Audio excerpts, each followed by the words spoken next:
pre-show, which happens before the show here, which is the Annie Fry Show. This is the Annie Fry Show pre-show. You are Annie Fry.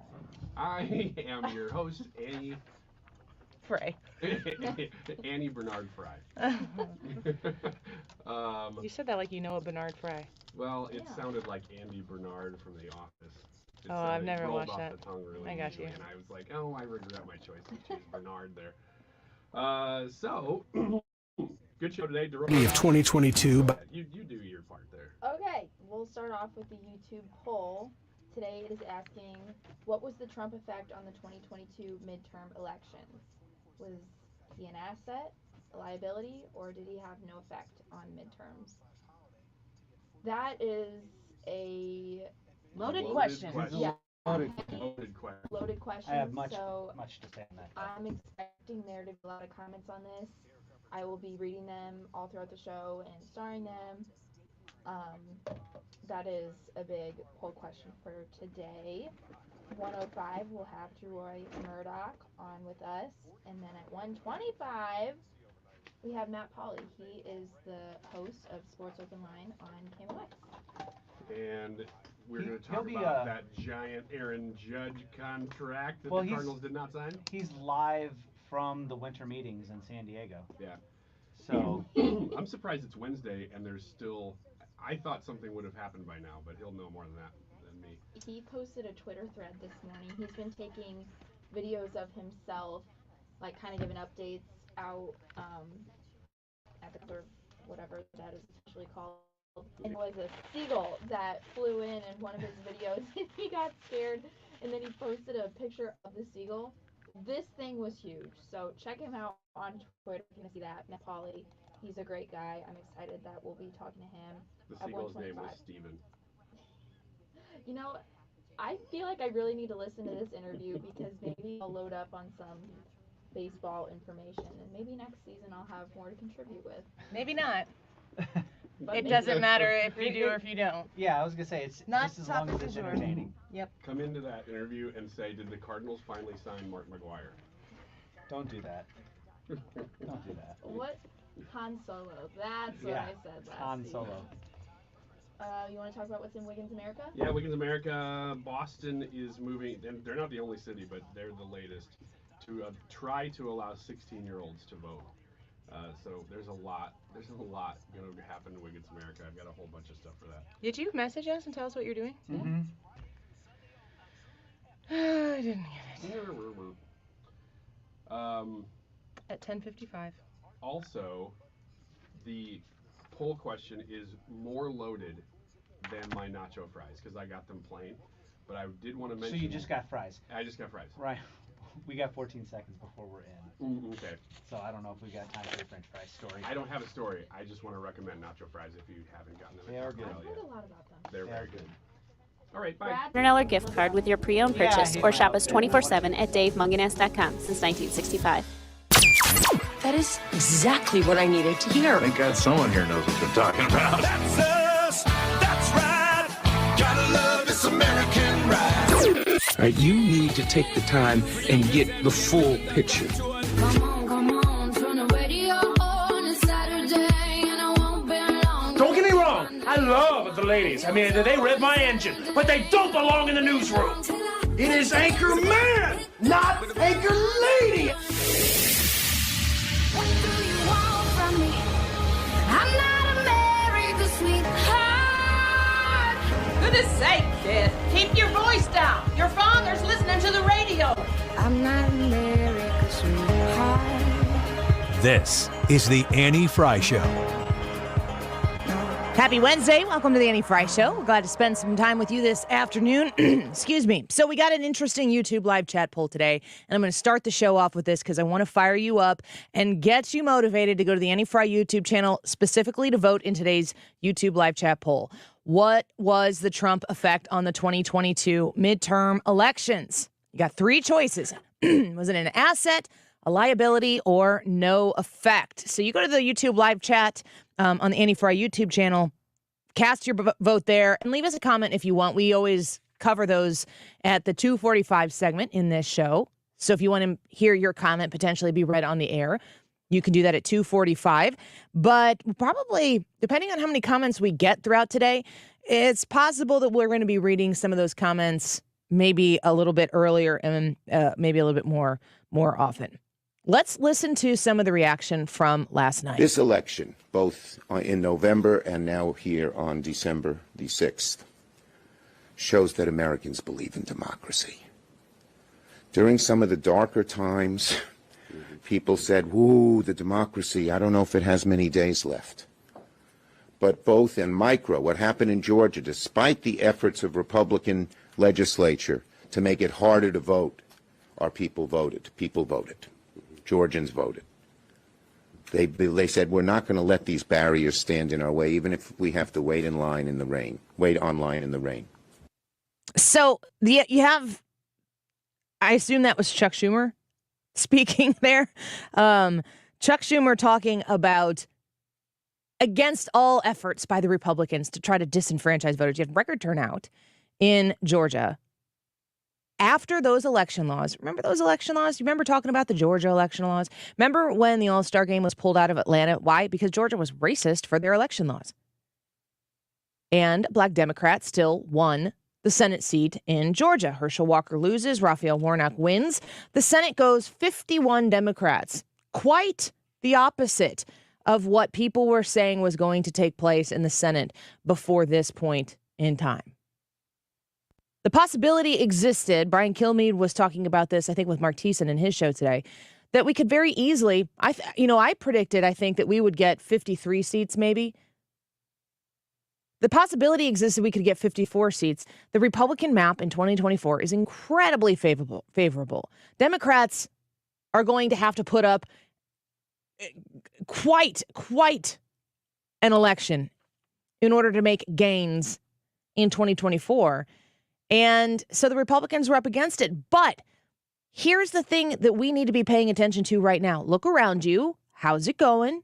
How are things? If you feel like they're not going so well, if you felt like when Joe Biden became the president, remember when President Trump said how embarrassing it would be to lose to Joe Biden because he would be such a terrible president. Like, he can't lose to Joe Biden. It's so bad he doesn't even leave his basement. Think about what Joe Biden had to do to get elected. Think about what he's actively done since he's been elected.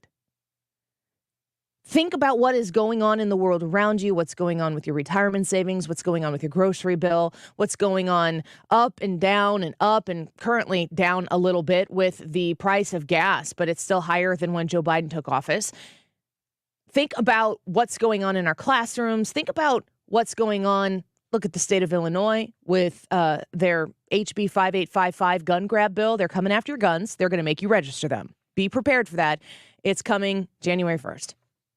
They're going to pass that bill with their supermajority of Democrats that grows in the new General Assembly, and they're coming after your guns. You better hope the court system holds up the way it should. Think about everything that's going on around you right now and ask yourself how the Republican Party fell flat on their face at the 5-yard line, ball in hand, and wasn't able to convert. How did that happen? If you listen to Chuck Schumer sitting there talking about how the Republican, this is the whole narrative. The Republicans in Georgia, those racist Republicans who passed all of these election laws to try to disenfranchise voters, black voters in Georgia from being able to cast their votes. With the new election laws, the Democrats still won. Is it because Herschel Walker was a bad candidate? I don't know. Is it because Herschel Walker was endorsed by Donald Trump? I don't know. Is it because Raphael Warnock had a boatload of money to spend? I don't know. Maybe it's a conglomeration of all those things. Maybe it's none of them. Maybe the Democrats have learned how to play in the system that is created and make sure that that early vote shows up so strong for the Democrats that the day of vote is it's too insurmountable to be able to overcome what the Democrats' ground game is leading into Election Day. Could be a whole host of things. Listen to Scott Jennings here. The Georgia elections officials and the people who wrote the Georgia voting laws. This was called Jim Crow 2.0 by Joe Biden and others.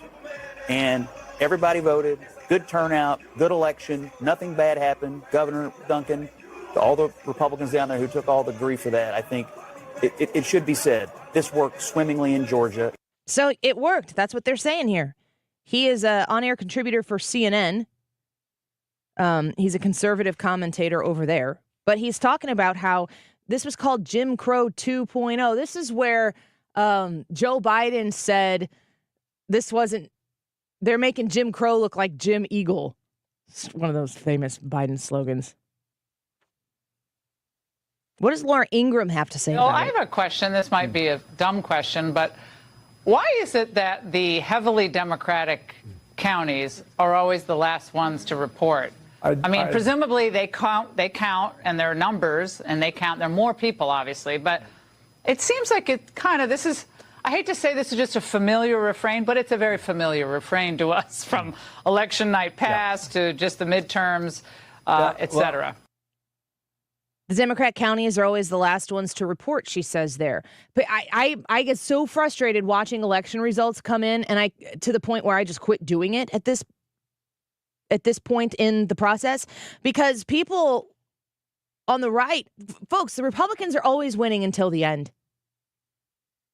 And if you understand how these votes are being counted county by county by county, the bigger, more urban the location, the county that's being reported, the more likely, in most cases, that it is to favor Democrats. But it's not just that simple, because you have to find out how many of what is being reported is day of voting, because day of voting tends to skew a little bit more Republican than early voting. So do the day of voting ballots get counted and reported right away, but they're not, maybe it's 56% reported. Now you got to go do all the early votes. If those are going to skew Democrat and it's in a bigger city, then it's going to skew even more Democrat. I see people reporting it, watching these elections. Oh, Raphael Warnock, he's up again. He's up at 65% in, or whatever the numbers were. Herschel Walker, he's leading. He's taking the lead. And then you go through all the science of this has to come from this county, this has to come from that county, and everybody's cheering for their guy. Everybody's pushing for their guy. But it always turns out in the end on these super close elections in these states, like Arizona, like Georgia, Wisconsin, Michigan, Pennsylvania, the last people to report are these large Democratic areas. And I think it has a lot to do with the different kind of ballots that are being reported, and especially these states that have significant early voting.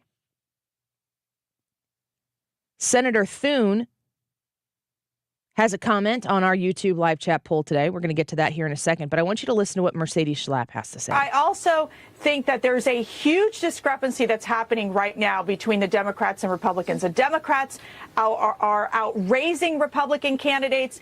The Democrats have a much more organized get out the vote efforts, much more focused on the early voting and really driving the mail-in ballot process much more effectively than the Republicans. This is a wake-up call for the Republican Party, where in essence they failed to really have an effective get out the vote effort and really just play the Democrats at their game. Are Republicans today going, yeah, this was a good map. This was a good result. Do you feel good about the 2022 election? Republicans shouldn't.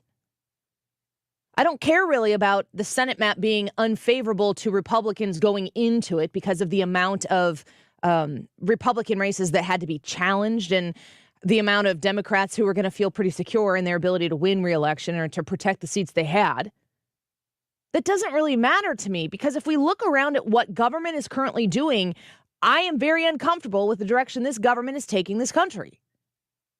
And it's hard for me in the conversations that I have with people in my life who are even moderate to left, who agree with me that the current state of American life is not as good as it should be. And that's without talking about politics. That's without bringing in to the conversation the idea that obviously this is Joe Biden's fault, or obviously Donald Trump screwed things up so bad that Joe Biden's still working to repair it. I mean, those are two lines of thought that exist when conversations quickly become political and people are very polarized. I have a lot of people in my life who are outraged. You know, it's just like the casual conversation at a youth basketball game, or the casual conversation that you might have if you're in a community group, or if you're talking with your coworkers over lunch or something, where you talk about, oh my gosh, can you believe the cost of, bleh? Can you believe I had to buy a house and the mortgage rate that's there right now? Can you believe over and over and over again? And everybody knows it. This is the existence that is completely, totally bipartisan, because when you go to the grocery store, eggs cost the same for you as they cost for the person who's on the other side of the aisle from you. This is the same. The gas does not care if you're Republican or Democrat. It's going to cost the same. The market goes up, it goes down. Doesn't matter if you're Republican or Democrat. It's going to affect you the same. So how is it that we can all be frustrated with the way the things are going at this point in time, be given the opportunity to change that direction, make a tweak in the House, which shouldn't be understated, but also, how can we not acknowledge that we did not get an A+ as a Republican Party on this election? It's important to say it, because you're not going to fix it. You're not going to improve upon it if you don't identify that you have that problem.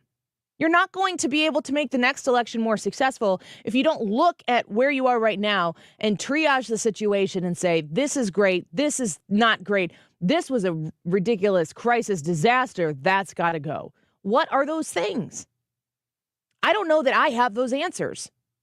I bet a lot of you have some thoughts on it. Donald Trump would claim to have a very positive effect on the 2022 election. A lot of the people that he ran in primaries ended up winning their election. I ask myself, how secure were those seats to be Republican in the end, regardless? So being successful in a primary, if that bears out that the Republican was going to win one way or the other, that's success on Donald Trump's part. That counts. Did he have an effect on Herschel Walker? Did he have an effect on Dr. Oz in Pennsylvania? The way he supported Blake Masters in Arizona, did it have an effect? I think the answer is that it did have an effect. I'm not 100% sure I know what the overall effect was. That's why you need to go to the YouTube live chat, the Annie Fry YouTube page, and in the live chat section of today's live broadcast, which is rolling right now, what was the Trump effect on the 2022 midterm elections? Was he an asset? Was he a liability? Or was there no effect? Go leave your vote right there. You can leave a comment as well. Hannah will continue to star those comments and save them for the 2:45 segment. Maybe we'll get to a few of them earlier. We'll see how the show goes.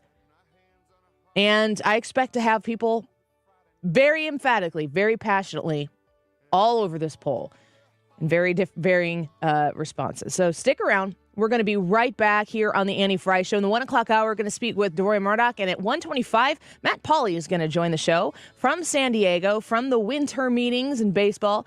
We're going to talk a little Cardinals baseball, see what has developed so far. Speaking with the host of Sports Open Line on KMOX at 1:25. More Annie Fry Show in a minute. Don't go away.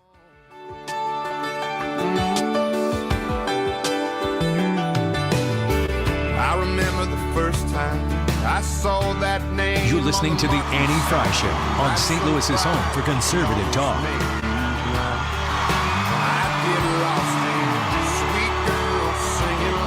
Hi guys, it's Mark. Are you struggling with erectile dysfunction? Did you know that a major medical breakthrough is now available and it isn't a pill? Today, Wednesday, December 7th, we're running a one-day special you won't want to miss out on. Pineview Medical Clinic uses the most powerful form of wave therapy. This is a technology clinically shown to repair blood vessels and improve blood flow. It's backed by 60 clinical studies, including from Cambridge. If you're ready to regain that spark in the bedroom, today is your day. Call us now and you'll qualify for the assessment and ultrasound totally free. You'll also get a gift that can produce rapid and powerful results in the bedroom in minutes. You're going to love that one, guys. Trust me. And today only, we're offering 5 tune-up treatments to our patients free. This is an unprecedented offer worth hundreds of dollars, but call today and qualify totally free. Call 314-530-7777. That's 314-530-7777. Guys, put a stop to your erectile dysfunction and get your life back. Call Pineview Medical Clinic now to qualify. This offer ends today. 314-530-7777. So let's talk about Slim 180. Let's talk about the new year and your plans that you probably started to make in your head. This January, my resolution, going to lose weight.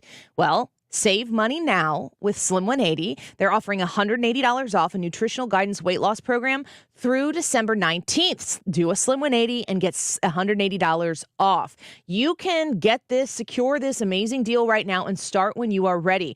Slim 180 is always going to be there for you. Slim 180 is always going to help you achieve your goal. And the amazing thing that I have experienced personally with them, I've lost over 35 pounds with them since I came back from maternity leave. The thing that they do is they listen to you. Their program works. I am a testament to that. People in my life, my husband as well, have gone through this process and have lost the weight with Slim 180. I can speak to it personally, but they go through it with you. And honestly, what my husband was doing through the diet and what I was doing, I was making some modifications because I don't like seafood and he loves it. So we went our different paths on the same plan and were able to lose the weight. I hope that you will as well. Check out their nutritional guidance weight loss program and reach out to Slim 180 today. 3 locations in Missouri, O'Fallon, Sunset Hills, and St. Charles. Online at myslim180.com. The federal government is hiring 87,000 new IRS employees and enforcement agents. Make no mistake, with spending out of control, they're looking to collect revenue. The first target will be you. If you have not paid your taxes or filed them in years, let me help you get that target off your back. Hi, this is Lance Drury with the Lance Drury Law Firm here in St. Louis. So if you have unfiled returns, wage levies, bank levies, or tax liens, now's the time to call the Lance Drury Law Firm before the IRS calls you. Your consultation is free, so don't put it off. The Lance Drury Law Firm focuses solely on tax resolution law. It's all we do. And if you have IRS problems, you have legal problems. Let us use our tax law resolution experience to guide you and work on your custom resolution plan. Call now. It's free and confidential. Call me, Lance Drury, at 314-260-6120 or go to LanceDruryLaw.com. The choice of a lawyer is an important decision and should not be based solely upon advertisements.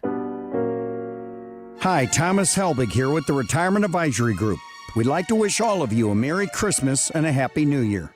I grew up right here in St. Louis, part of a large family, and that's what makes the holidays so special. The things we hold in our hearts, not in our hands. It's the people, family, friends, and the personal relationships that grow stronger with the passing of time. In the past 35 years, we've become part of many lasting relationships, and we've made a lot of friends in and around St. Louis, and that just can't be taken away. So as we turn the page and put yet another year in the books, I know a lot of us have endured some difficult times this past year. And for those of you who may have lost loved ones, our hearts go out to you. Here's hoping next year will bring even more joy and blessings to you, and remember the important things to be thankful for. So once again, from all of us at the Retirement Advisory Group, we'd like to wish all of you a very Merry Christmas and a Happy New Year. And from me and my family, I'm Thomas Helbig. Shows that make a difference.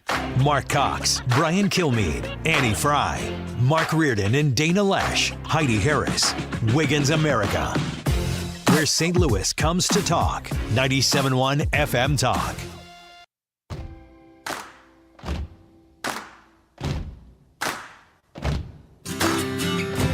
The Annie Fry Show is streaming online. Watch us live on YouTube and subscribe.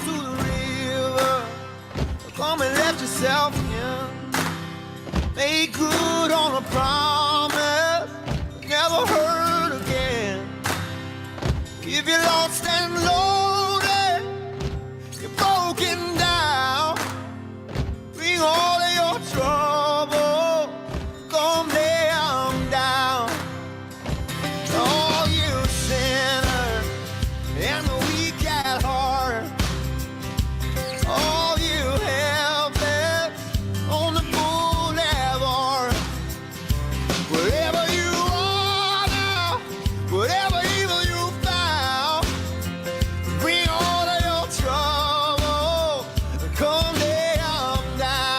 Welcome back to the Annie Fry Show. Appreciate you being with us this afternoon. I want to remind you, December 14th, Wednesday, December 14th, we are going to be at Ruler Foods in St. Charles on West Clay Street.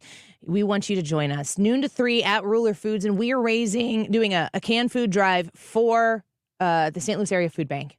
Would you join us? Would you come help support us as we make as big of a donation as we can possibly muster to help support people here in our neighborhood?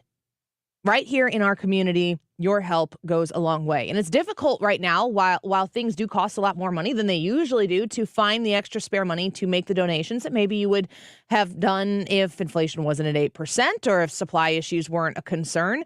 But it's even more important because there are more people who are seeking out this kind of help than have been in a long time. And so more help is needed. So the generosity needs to reach even further. Be a part of a solution, like we said before. You don't need to wait for some program to step in. You don't need to wait for a Republican to win an office to be a part of the solution. That's kind of the whole point. And we encourage you to join us at Ruler Foods December 14th, next week from today, next Wednesday, noon to 3.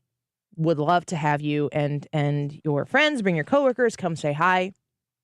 You can do some shopping there at Ruler Foods, and we'll do the best we can.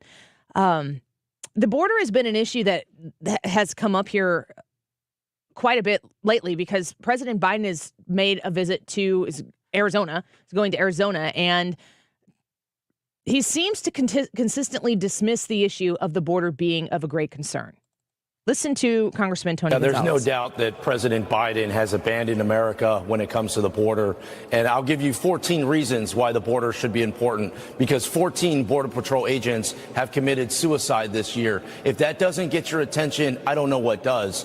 Look, I represent a district that is at the epicenter of this crisis. I don't have 2 years or 10 years to kick this political football around. The people in my district need help today. That's why later on today, in about a half hour, I'm going to hold a bipartisan press conference where we're going to talk about how we address these Border Patrol suicides in a bipartisan manner. The White House has given up on America, but the House of Representatives has not. And we need to lead in a bipartisan manner to come up with some solutions today, not 10 years from now. So the idea that the Republicans are going to take the House, we heard Karine Jean-Pierre from the White House podium say that we need to see what these Republicans, instead of trying to, have political insults and political bickering and political fighting, the Republicans have a majority. Let's see what they want to do to actually try to solve the problem. Here's why can't Republicans work with us in a bipartisan way to get immigration reform done? But what we've been seeing from them is political stunts. That's what they do. They do political stunts, do not come up with solutions. And we have come up with solutions. We understand that there's more work to do, and we'll continue to do that work. We have to start seeing solutions.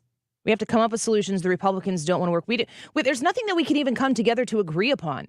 There's nothing that we can even sit down and have a conversation with on a national Washington, D.C. level concern, because the actual act of sitting down and having a conversation would be viewed as politically disadvantageous for these individuals.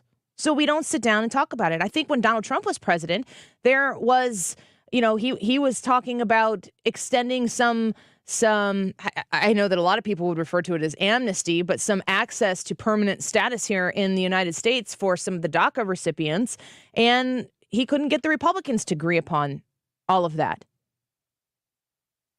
The idea of our immigration system and the levels with which Donkey from Shrek would say it's like an onion. There are many layers.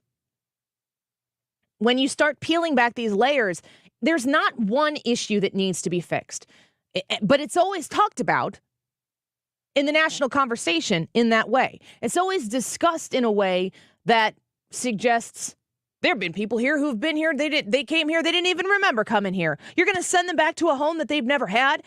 That's the top level. That's the top line issue. Nobody ever gets past that because that's a ridiculous statement to make in a way that causes people to sum up the entirety of the problem. Like that's the tape you have to break in order to enter into the conversation of immigration reform. We have an immigration system problem and we have a border problem. We have two major concerns, and the left frequently wants to make the top line issue what we do for all of the people who are here, and the right wants to have the conversation about what do we do about the people who are crossing the border right now. To me, it makes sense to say that both of these are things that need to be discussed. Both of these are issues that need to be addressed. Both of these are going to be issues that Republicans and Democrats alike are going to have to compromise on, or the problem will just bleed out. The bleeding will never stop until we've bled out. Dead on the table. If we do not stop the people flooding into our country, killing our Border Patrol agents, if we do not stop the people from flooding into our country, then the solution that we propose, when the left is asking for citizenship for all of these people, which is not going to be agreed upon by the Republicans, but when the left is out there asking for legal status to citizenship for all of these people, it's not a finite amount of people because there are still people coming across the border.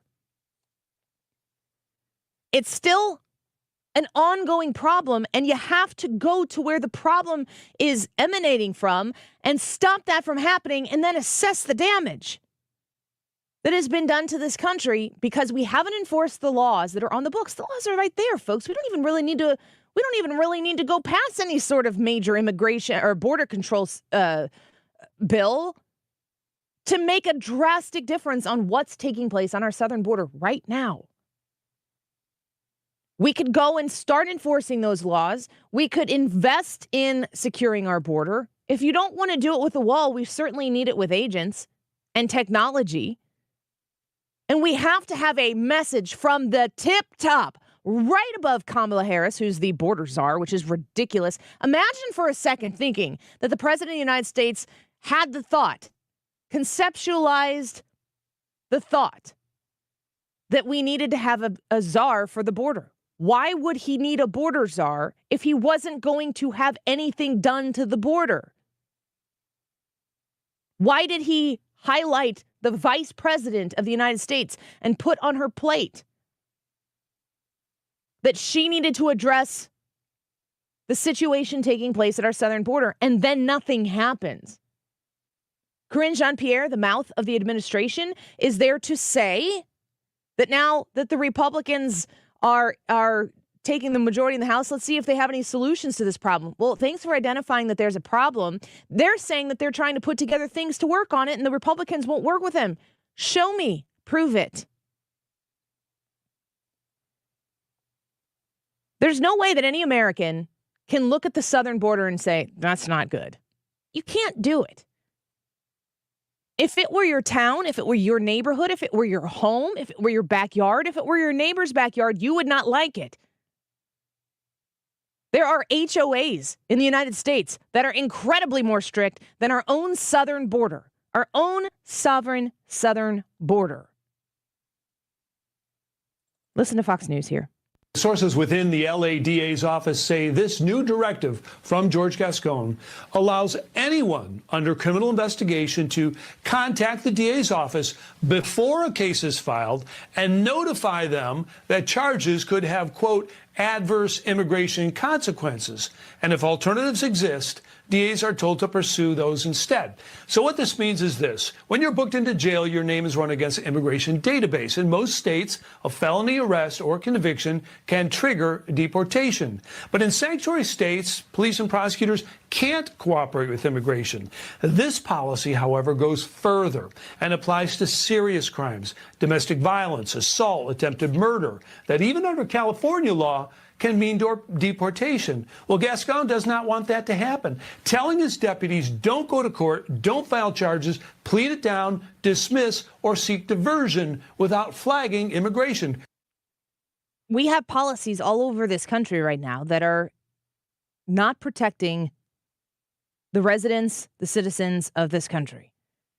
It is en vogue to have mercy, to have an open heart, a forgiving heart, to believe in second chances, but it's only for people who become politically advantageous to support when it comes to election time.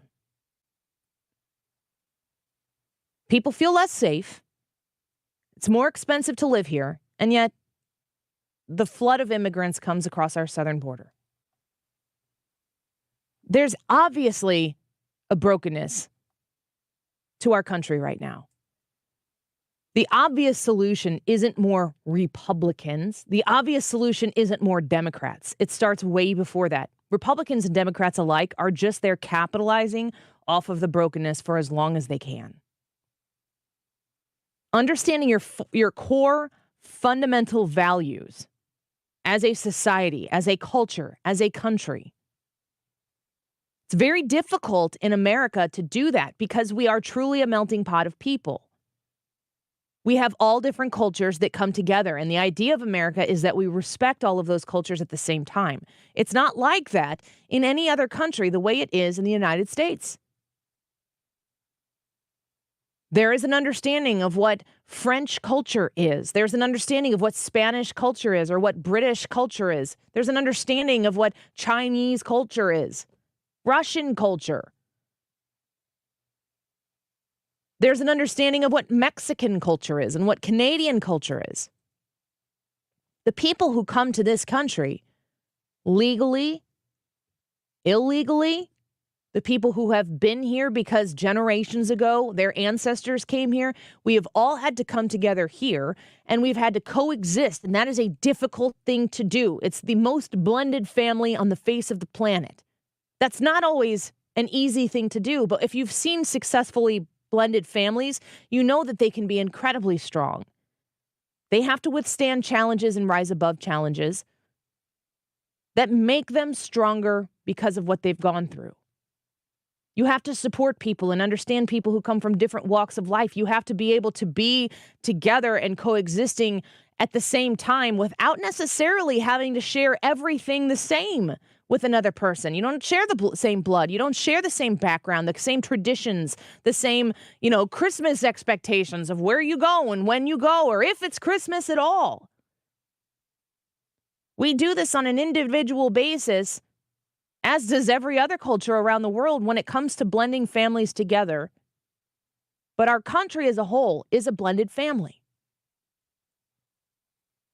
And we have people who are invested in capitalizing on ensuring that the brokenness or the divisiveness that can exist in those circumstances reminds everybody whose side they're really on.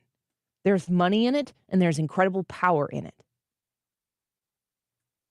And Americans are going to have to figure out sooner than later what they want to do about it, or we will break as a family. I feel as though the Democratic Party has some soul searching to do themselves. There's a wide group of people, a wide spectrum in the Democratic Party as to what the soul of that party is. But the Republican Party has always had to adhere to a tighter agreement, a tighter narrative of who they are and what they stand for and what they stand up against, who they're willing to fight and what's willing to fight for, what's willing to die for. The Republicans, and I say this as a Republican myself, have to decide for themselves what it is that they are. Because nobody's going to come join them if they don't understand them. And if the Republicans themselves don't understand themselves, it becomes very unattractive to just kind of peek around the corner and be like, okay, I don't really love what's going on right now in my life. What's going on over there? Do they have any answers? If you look over there and everybody's slapping each other around and calling each other names and trying to one up the other person, you're like, no, I'm out. This is not for me. Maybe I'll just sit the next election out. Maybe I won't vote for the guy who's in office right now, but I'm not voting for that over there. That looks like a mess. Or maybe they say, that over there, that's not for me. Maybe what we have right now isn't as bad as it could be. Whatever it is, the Republican Party needs to determine for itself what it wants to be, and it has to start from the ground up, which means you have to have a say in it. If you're a Republican voter, if you've considered being a Republican voter, you should speak on it. You should tell people why you don't want to be a Democrat anymore, or why you aren't a Democrat anymore, or why you would never be a Democrat. What about the Republican Party is attractive to you? It can't be the people in it at the highest level. It has to be about what any of those people have signed on to support and stand for and die for. We have to have core beliefs and core tenets that we all agree upon in order to be successful. And every single person in the party has to put that core belief, that goal, that focus ahead of everything else, even themselves. Go vote in today's YouTube live chat poll on the Annie Fry YouTube channel. What was the Trump effect on the 2022 midterm elections? Was he an asset, a liability, or no effect? I would love to know what you think about it and your comments. Keep them coming in on the Annie Fry YouTube channel. Hannah's checking them out. When we come back, we're going to welcome Ryan Wiggins back into the studio. He's going to talk about a move that's being made in Boston, trying to expand voting. How? Well, it's kind of a new way. We'll see what Ryan Wiggins has to report on that in just a minute. Don't go away. You're listening to The Annie Fry Show on St. Louis's home for conservative talk. Find the podcast, on-demand audio, and more at 971talk.com/Annie. All of those win, then win that long. Hi, this is Brian with Velocity Home Buyers, and I buy houses cash. If you own a house and want to sell it fast at a fair price, call me at 314-782-3333. I can pay cash and close in as little as 7 days. I buy houses in any condition and any price range in the St. Louis area. I'm a private real estate investor who buys several houses a month, and I want to buy more. I buy inherited houses, divorce houses, behind in payment houses. I even buy my tenant won't pay me the rent houses. Do you own a house that needs updating, but you don't have the time or money for it? Great, because I love buying outdated houses. I buy vacant houses, job relocation houses, and foreclosure houses. If you own a house and want to sell it fast, call me at 314-782-3333. That's 314-782-3333. I'm back to doing what I love and more, thanks to the Good Feet store. Hi, this is Arnold, owner of the Good Feet store. Does it feel like someone is stabbing a knife into your heel? Does your lower back hurt more and more as the day goes on? I had to go nonstop from 7 a.m. to 5 p.m. every day. Every time I stood up, pain just shot up my legs. Fortunately, I found the Good Feet store. I went to them after my doctor diagnosed me with plantar fasciitis. Now, thanks to the Good Feet store, I'm 100% pain-free. Come to the Good Feet store this holiday season and give the gift of pain relief to you and your loved ones. Call 314-317-9494 or visit one of our 2 locations on Olive, Catty Corner from TGI Fridays, or in Shiloh, Illinois, across from Deerberg's. Thanks to the Good Feet store. Individual results may vary. Consult your physician for medical conditions. Visit the website goodfeetstlewis.com. Come in and try the Good Feet feeling today. Flex spending and gift cards available. Some restrictions apply. Hey, here's a holiday gift from Bed Bath & Beyond. Now through December 11th, get 25% off one item by texting GIFT to 239663. That's 239663. New offers every day at Bed Bath & Beyond. Exclusions apply. See website for details. I'm Brian Westbrook with Coalition Life. Over the past decade, Coalition Life has served thousands of women in crisis pregnancies, helping to save the lives of the children they carry. Help us build a better community while also reducing or completely eliminating your Missouri taxes with a 70% tax credit. A $1,000 donation today to help these women could cost you as little as $141 out of pocket. Learn more at coalitionlife.com, coalitionlife.com. Thank you. You're listening to the Annie Fry Show live from the Air Comfort Service Heating and Cooling and Insulation Studio. Air Comfort Service is hiring licensed journeymen. Don't have a journeyman license? Air Comfort Service will help you get it. Get guaranteed hours year-round and more. Apply online at aircomfortservice.com. Free speech has a home. 97.1 FM Talk. Your home for conservative talk. One of the only places where conservative ideas aren't shut out of the conversation.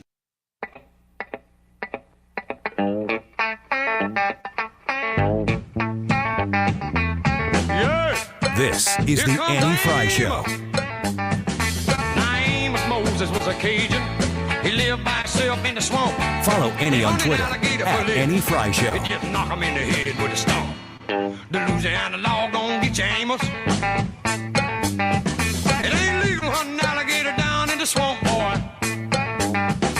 Now everybody blames his old man. Welcome back to the Annie Fry Show. We're glad you're here. Big Cardinal news today. Matt Pauley, host of Sports Open Line on KMOX, is going to join us at 1:25 to tell us about the Wilson Contreras signing. 5 years, $87.5 million. The Chicago Cubs catcher coming to St. Louis. You think the Cubs, Brad, you pay a lot more attention to this stuff than I do. You think the Cubs are going to be like devastated by this, or could they not care less? No, I think they're not going to like this. Because, like, the whole argument for the longest time was that Wilson Contreras was better than Yadier Molina, and calling Yadier Molina better than Wilson Contreras is, like, heresy and all this other stuff. And they always threw a fit about it.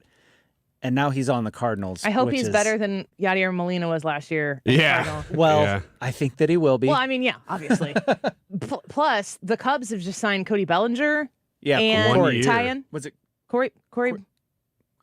Is there two? I don't know. Now you've confused me. Yeah. I thought I knew. The outfielder from L.A., Yeah. Bellinger. Yes. Yeah. Yeah, I thought the center Cardinals fielder. would make a 1 run year, at him. though, right? I don't know. 1 year on that contract. 1 year, $17 million. But I don't even 100% know what his name is. Well, the Wilson Contreras thing, though, is... Wilson with two L's, people. Wilson with two L's. I tweeted Wilson Contreras, or I said, welcome to St. Louis, or welcome to the Cardinals, Wilson Contreras. And Matt Pauley texted Brad to be like, it's Wilson with two L's, and sent a screenshot of my tweet. So I corrected it. And we'll never forget now. No, I won't. And I'm saying that out loud because who spells Wilson with two L's? The new starting catcher for the St. Louis Cardinals. Yeah, I was going to say, I've been scrolling Twitter looking at some of these, and there are a lot of people spelling it with one L. Not me, the second time. But this does have to be the worst case scenario for the Cubs, because going to their number one rival in their division. You never want to see your You don't guy want to see go that to- happen. Yeah. No. I feel like this is going to hit them the way Jason Hayward signing with the Cubs did us. Especially if he gets out there and he makes one of those press conferences like Jason Hayward did. I don't know if you remember this or not, but he's like, the core of this team is so much stronger and better than the Cardinals. Oh, he did. He trashed the Cardinals. And then was it Terrio who was Ryan with Terrio. Ryan Terrio was with the Cubs, and he said that we were a bunch of like jorts wearing Yes. socks and sandal, and then we're like, hey, we'll sign him. All right, the Riot, welcome to St. Louis. You better play some ball, and then they're fine with it. It's amazing these names you bring up, because we were just saying, fantasy baseball, you know every single player in the entire Major League Baseball while you're doing it. The minute you stop, I don't know anybody past 2018, because that's when I stopped. I was a pharmacy technician for 2 or 3 years. I don't remember how long I did it. And that is a whole breadth of important knowledge that you need to understand. All different drug names. Like there's the drug name that they use when they sell it to you, but they all have generic names. You have to know all of that stuff, the whole process, the whole system. The second you walk out that door, you pretty much retain that Advil is ibuprofen. and you're like, okay, let's see. Aleve is naproxen. Tylenol is acetaminophen. You can take different things. You can take the same, like an Advil and a Tylenol at the same time. But, like you can read the bottles of these things and know this stuff. When you go into a pharmacy, you just expand your brain in such a way that is so useless when you leave. And fantasy baseball is the same. Oh, thing. yes. I thought I knew everything about you. Did not know you were a pharmacy tech. You do not know everything about me. I thought I was maxed out. I knew everything there was to know. Yeah. I'll fill your prescription. Yeah, that's my next question. Can you still write scripts? No! You can't write scripts as a pharmacy technician or as a pharmacist. I don't know the rules. I'm not You one. fill them. You don't get to prescribe things. I don't know. If you have pharmacy techs writing you prescriptions, do not take that prescription. Okay, fine. That's not how it works. I'm Well- over here Googling Ryan Terrio while you do. Yeah, please do. Wiggins And also America. pull up my clip that I have, because Jesse Waters lit into this the other night, and man, it was actually pretty They don't funny. want voting rights for just illegals and thieves. They now want children to vote. Boston just agreed to lower the voting age to 16. Do you remember when you were 16? Would you say you were a responsible adult? Yeah, right I felt a- pretty responsible. Well, at 16. maybe you are the only one. But right after that, Jesse Waters plays just a huge montage of the most ridiculous clips he could find of 16-year-olds 16-year-olds doing on stupid TikTok, shooting bottle rockets out of you-know-what. I mean, eating cereal out of each 'Cause other's mouths. It totally doesn't happen when you're 18. Well, you know what, though? I think the propensity for it to happen is higher at 16. Not at 21 when at 18 probably when you've discovered alcohol, or 21 when you can legally partake. I don't know. This is the same. I don't know where this is going, but this is the same conversation about legalizing weed.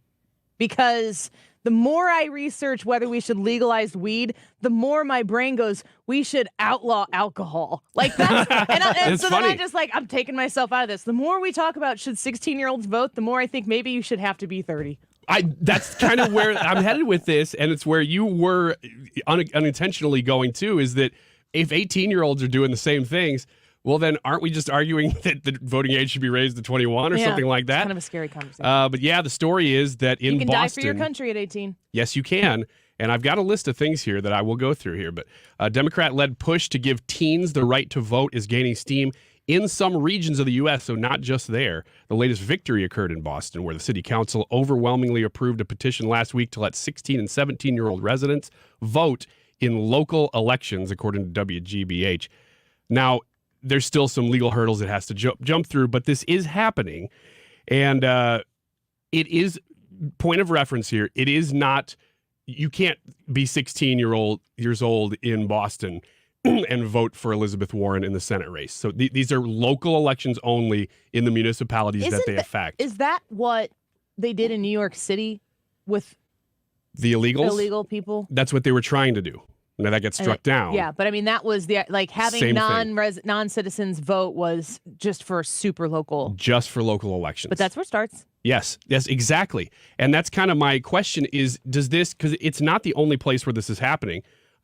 Boston, if they approve it, it would join at least 5 other municipalities in Maryland, 2 in California, that afford teens as young as 16 the right to vote. So there is a movement happening. It's very, very localized. It's in the deepest blue areas, excuse me, right now. But does this concern you as something, because it is purely political? I don't think there's even debate there. We all understand that if 16-year-olds were voting highly for Republicans, this wouldn't be happening. So does this issue, if it continues to gain steam, concern you, and should there be a Republican response to this? So I'm going to speak as a youth pastor. Yes. And a former substitute teacher who dealt with these age kids on a regular basis. They are not mentally prepared and mentally or mature enough to handle voting. There are maybe some 18-year-olds, whenever I taught the AP classes and stuff like that, there were some 18-year-olds that were, ready to handle it. Maturity-wise. Yeah. I mean, they deep thinkers, critical thinkers, that is not what a 16-year-old is. Yeah. It is not. So I am very much opposed to this, and like what you were saying, it's in very deep blue areas, and it's because they believe that they can emotionally manipulate these people to vote for them, and I believe that they're right that they can. And it's like the argument you made about or that they were making about the illegal immigrants voting. They're like, well, it's just local elections and it's on stuff that affects them. Well, that sounds reasonable. But then once you give that right to that group of people, what the argument becomes is, well, they can already vote in local elections. And so it snowballs into maybe we could have them vote in statewide elections, but, that affects them, personally too. And then it goes into national elections. It's just a step. Kids aren't ready for this. Kids don't need to be ready for this. They don't need to be diving into these politics. And it's a lot like the minimum wage argument to me to say, well, let's raise it to 15. Well, let's just raise it to 20. Well, why don't you raise it to 25? If you're going to do 16, well, 15-year-olds are affected by these things too. Why not 15-year-olds? Why not 14-year-olds? I did put together a list of things that 16-year-olds still cannot do. Real quick here. Join the military, which you said, Annie. Buy a lottery ticket. Get a tattoo without parental consent. Can you believe that? Considering you get an abortion with exactly. That. Buy a pet. At 16, you can't buy a pet. But you can get an abortion. Sign a contract. You can't sign a legally binding contract at 16, but apparently they want you to vote. Use a meat slicer at a grocery store. Oh, man, I was a deli worker, too. Were you? At Schnucks. You must have been 18. Yeah, I was. I lasted less than 2 months. I didn't know that. I've told this story before. I am literally banned from the Meat Cutters Union. Oh, wait, I do remember that. But I don't remember the story. Yeah, there's some Annie Fry Show trivia for you. Oh, I want to hear this Annie again. is banned from working in a labor union. Which one is it? The meat slicers. Meat cutter. Meat cutters, my bad. Yeah. Wilson with 2 L's. Uh-huh. Pharmacy stack. Can't buy a car, can't rent an apartment. You can't sue somebody. You can't get a Bird or Lime scooter. at 16, but they want you to vote. Strange that you couldn't get a scooter, but you could drive a car. Isn't that? That's kind of bizarre. It's probably liability because they know Do at you 16. believe for a second you're that gonna Ryan crash into Theriot is 5'11"? That seems average to tall to me. I don't know. Didn't know he was that tall. Boy, I don't know. That's right in the range of. Towering over you. Nah. We'd look eye to eye, though. Okay. Well, there you go. I mean, it's an issue that I think we should be aware of because there is a grassroots push. And I do think, I'm going to float this out there, a Republican response to this, because it's we just got done talking about Karine Jean-Pierre saying, oh, it's all political stunts. This is political stunts. That's what this is. So I think it's worse. This is worse than a political I do stunt. too. Republicans could respond by simply saying, well, in Republican districts, then we're going to raise the age to 20 or 21. Isn't that just the same equal but opposite to say what you're doing is stunting? These are all such details to such a larger problem that we have in our system right now and in our political community. Oh man, I think we're spiraling. It feels like it, doesn't it? I think it's bad. I think that it's gonna get I hear bad. you. All right, stick around. Deroy Murdock on the Annie Fry Show in a minute. I'm Howard Mackler of GetRefunds.com. You may have heard me talk about the payroll tax refund program that gives businesses up to $26,000 for every employee they kept on payroll during COVID. But today, I'm not going to do the talking. I'm letting a real Get Refunds client tell you everything. I'm Dennis Brewer, the owner of IPM Services. I heard about payroll tax refund and GetRefunds.com on the radio. When COVID hit my business, production slowed down. We were unable to give employees bonuses. They got me approved for a payroll tax refund, and with that money, it allowed me to pay off debt and get bonuses. If you have a business, you should go to GetRefunds.com and start your claim right now. GetRefunds.com helped their business, and we can help yours too. Go to GetRefunds.com and see if you qualify in just 8 minutes. GetRefunds.com, powered by Innovation Refunds. Doug. Hey, listener. Welcome to Limu's Karaoke Lounge, where Liberty Mutual customizes your car insurance so you only pay for what you need, and the music never stops. Hit it. There's an emu with a full-time job. His partner's Doug, but Limu's the heartthrob. Grubs and worms, that's what Limu eats. Gotta fuel up to save you money and hit the streets. Only pay for what you need at libertymutual.com. Liberty, liberty, liberty, liberty. What's the best product I bought this year? Oh, that's easy. Salonpas pain-relieving patches. The proven medicines in Salonpas patches reduce my pain and let me do the things I need to do every day. In a recent clinical study, patients using Salonpas reported improved sleep, mood, and the ability to work. They had less pain and were able to reduce their use of oral pain medications. For pain, I use Salonpas. It's good medicine. KFTK FM Florissant. Driven by the Bommarito Automotive Group. 97.1 FM Talk. Always live on the free Odyssey app.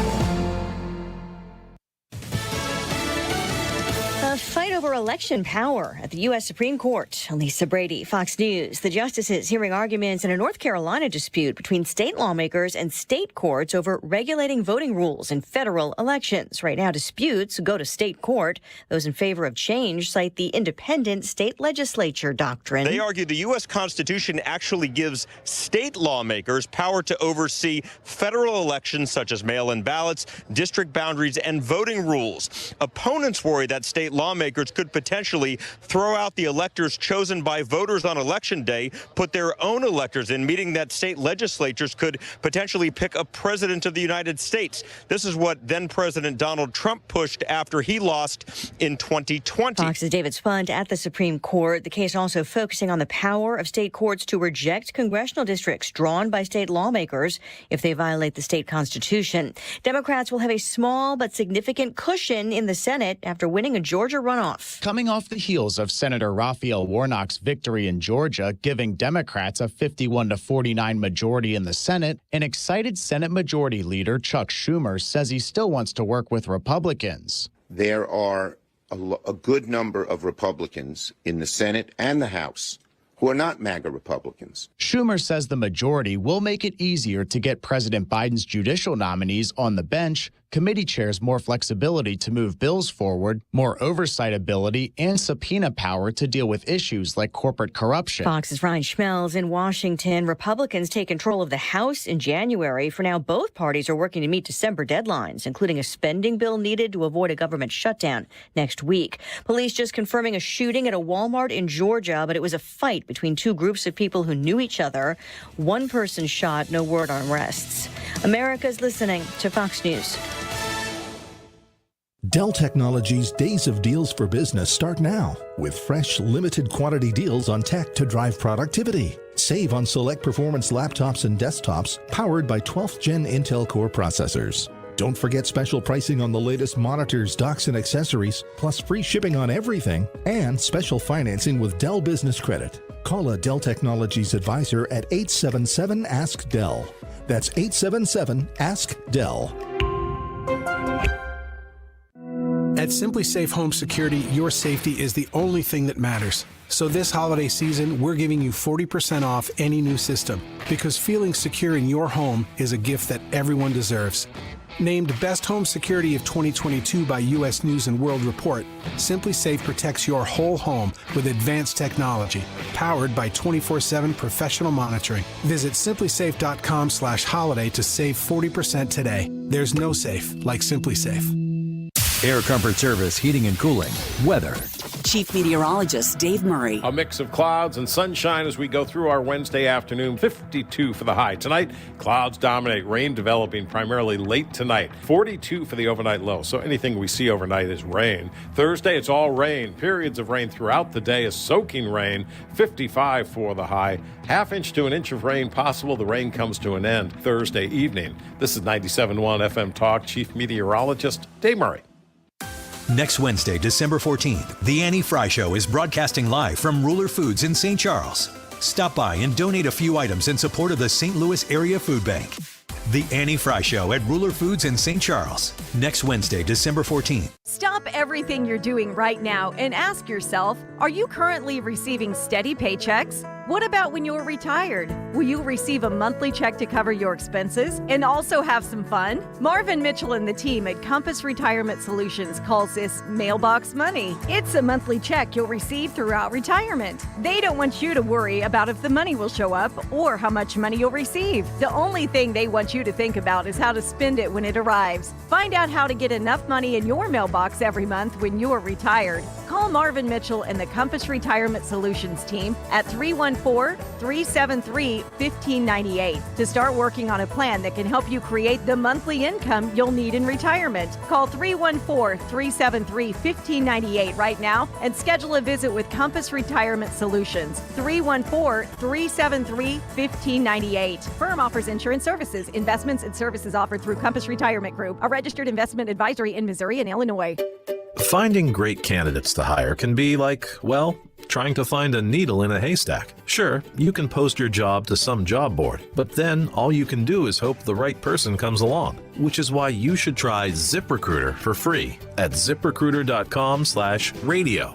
ZipRecruiter doesn't depend on candidates finding you. It finds them for you. Its powerful technology identifies people with the right experience and actively invites them to apply to your job. You get qualified candidates fast. So while other companies might deliver a lot of hay, ZipRecruiter finds you what you're looking for. The needle in the haystack. See why 4 out of 5 employers who post a job on ZipRecruiter get a quality candidate within the first day. ZipRecruiter, the smartest way to hire. And right now, you can try ZipRecruiter for free. That's right, free at ZipRecruiter.com/radio. That's ZipRecruiter.com/radio. ZipRecruiter.com/radio. This holiday season, give the gift of life. Donate blood at the Odyssey Holiday Heroes Blood Drive Tuesday the 20th through Friday the 23rd at YMCA locations all over the region. Make an appointment at redcross.org. Our $200 Christmas gift card offer has been extended through year's end at all Dave Munganast family of dealerships pre-owned locations. Come see the Munganast difference today and get a $200 gift card with your pre-owned purchase or shop us 24/7 at DaveMunganast.com since 1965. That is exactly what I needed to hear. Thank God someone here knows what they're talking about. That's us. That's right. All right, you need to take the time and get the full picture. Don't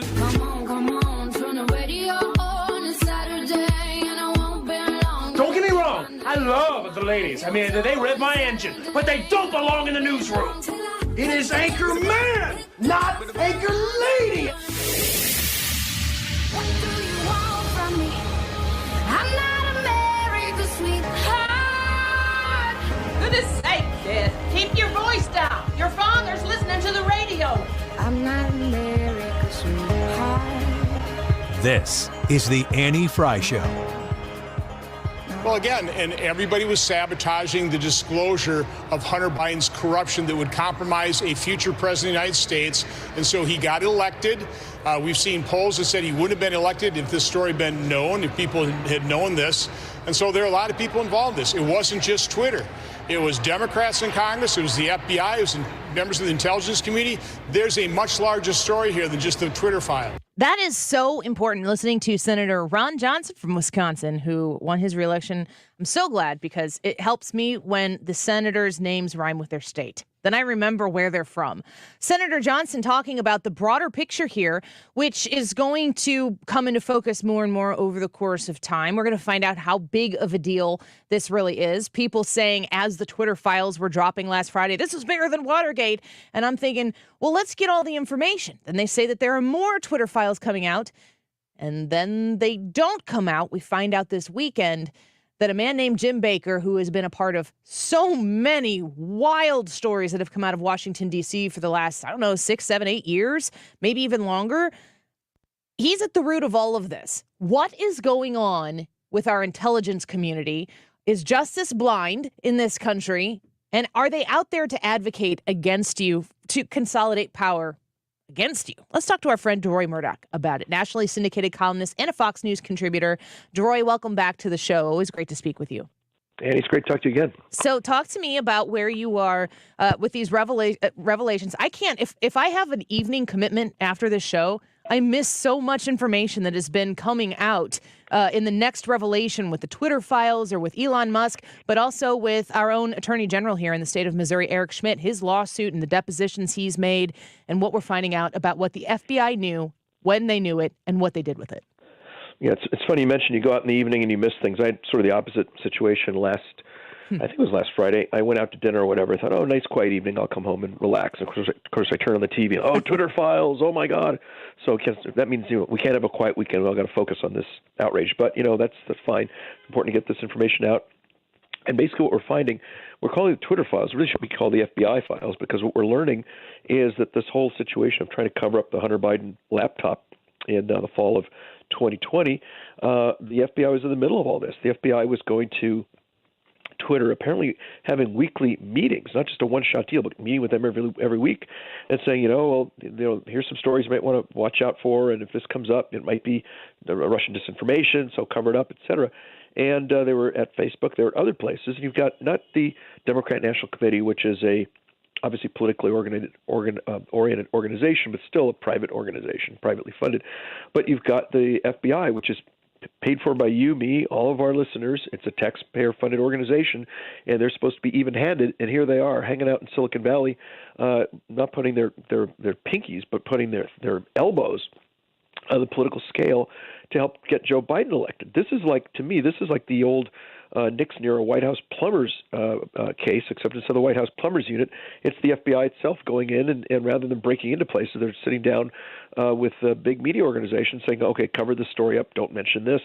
And I think a survey showed that something like 10-12% of Biden's voters would not have supported him if they'd known about the Hunter Biden laptop. And if those people had gone away, Joe Biden would be sitting in his basement in Delaware, and Donald J. Trump would be in the Oval Office as we speak. So this had enormous domestic and international implications. This is deadly serious stuff.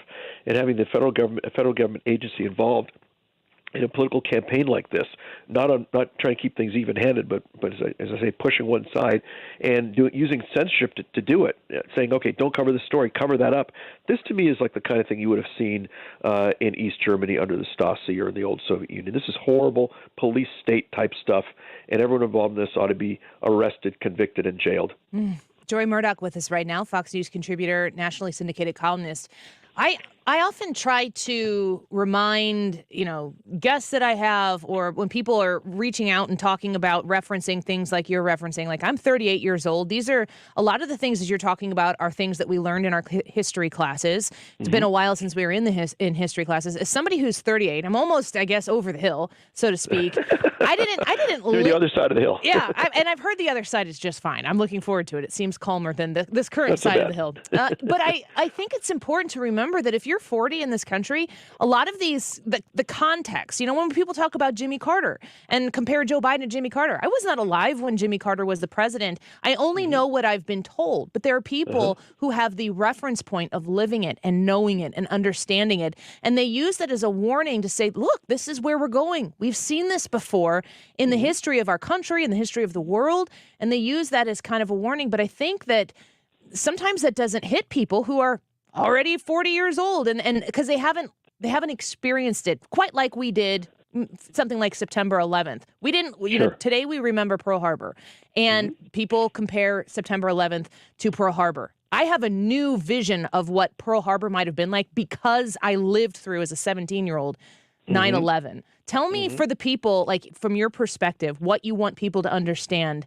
in that context that maybe have only heard of these stories where this type of threat to actual free speech, transparency from the United States government, and their willingness to manipulate behind closed doors what we get to consume. What kind of threat is that? Well, that's very interesting, the point you raised. I assume you're born in 1984. Is that correct? Very interesting year. Yes, I am. Yeah, well, funny it should go of all years to be born in 1984, tying into this topic. Yes. Yeah. Well, as somebody who, I guess, missed the Cold War, maybe you were only alive for the last 5 years of the Cold War. You were in kindergarten, I guess, when the Berlin Wall came down. Back in the Cold War, in the days when the Soviet Union was alive and well, you had the KGB, you had the Stasi in East Germany, these other police-state organizations, and they were not interested in free speech. They were not interested in people running articles about why General Secretary Brezhnev was not doing a good job, or why Erich Honecker in East Germany ought to resign. You said that sort of thing, and they would come in and arrest you and send you to a dungeon somewhere, or send you off to a gulag in Siberia, and you'd sit there for 5, 10, 15, 20 years to give some deep thought to why you didn't love the Communist Party, and that was the end of you. Now, things are not that bad at all with the FBI, but certainly from the standpoint of having a government agency go in and try to censor stories and make it so that people, especially during election time, can't read stories that might be damaging to one candidate or the other. This is not the kind of thing we do in the United States of America. It's the kind of thing that they did do in Eastern Europe during the Cold War. When you said anything in opposition to the party in power, you got yourself in big trouble. And you could do that once or twice, and after that, they wouldn't find it very funny. They were not amused. And you very quickly would find yourself in trouble, and your publication or your radio broadcast, if you managed to pull off something like that sort of thing, shut down and put out of business. And to have anything resembling that in total violation of the First Amendment, which says that people have the right to free speech and you can say whatever you want about Joe Biden or Donald J. Trump or Eric Schmidt or Annie Frey or Deroy Murdock, whoever you wish, and get up and say it. And if you're lying and you're engaged in libel, maybe get taken to court in a lawsuit, but you're not going to go to jail or be shut down or censored by the government. That's something we don't do here. So to see a federal government agency basically working in cahoots with a private media company, a large media company like Twitter and also Facebook, which are enormous, and saying, let's censor this story and make sure the voters don't see it. And by the way, if you just try to forward it, send a Twitter message to a friend saying, hey, check this out, the message will be blocked, and sometimes your entire account will be shut down. During the Hunter Biden laptop story, the Twitter account of the New York Post, which is America's oldest newspaper, launched by none other than Alexander Hamilton, was shut down for 15 days. What is this? To have a newspaper's website or newspaper's Twitter account shut down for 15 minutes, much less 15 days, right before an election? This is horrible stuff. This is totalitarian, and it goes to show that the wonderful, open-minded, free speech-oriented left that used to exist is dead. The Democrat Party doesn't believe that anymore, and the Democrat Party has become the party of censorship. Well, I hear what you're saying about where the Democrats have taken in the swampiest swamp corners of our federal government. And we see the policies the Democrat Party are advocating for. And this president, Joe Biden, shockingly, has been very successful in his 2 years, had a fantastic midterm election. Nobody expected that to happen. So my natural question is, and we've been discussing this on the show today a little bit, is what does the Republican Party stand for? Because it seems to me like the context of what people are living right now in this country, people in my life personally that I know who are all over the political spectrum, moderate to left even, know that it's not really great right now. There are frustrations that people have that don't necessarily have to be discussed in a political realm that they're experiencing. And the Republican Party, to me, didn't seem to really succeed in the midterms the way they should have. Where does the Republican Party need to find their soul to make sure that 2024 is a better success than 2022? That's a good question. Well, I think what the GOP needs to do is go back to being a limited government party that's dedicated to individual freedom and prosperity and to economic growth. I mean, focus on those things. What I see the Senate Republicans doing now, to my utter astonishment, is saying that they want to do an amnesty deal with Kyrsten Sinema and the Democrats. I don't know where that's coming from. This is, if nothing else, a party that's been dedicated to the rule of law, which says if you want to come to the United States, you come here legally. You don't break in. And then you don't reward those people by giving them citizenship and then saying to the next batch of people, send your kids, or kids will come here and become citizens. This is appalling. And there's no desire for this among the GOP base. I don't think there's a big clamor for this among American citizens in general, especially when you've got, roughly 300,000 people, about 250,000 people per month breaking in across the border. And it'd be one thing if the GOP said, look, we'll agree to amnesty, but you're going to give us the money and we're going to finish the wall. It's going to go from the beach at San Diego all the way to the Gulf of Mexico.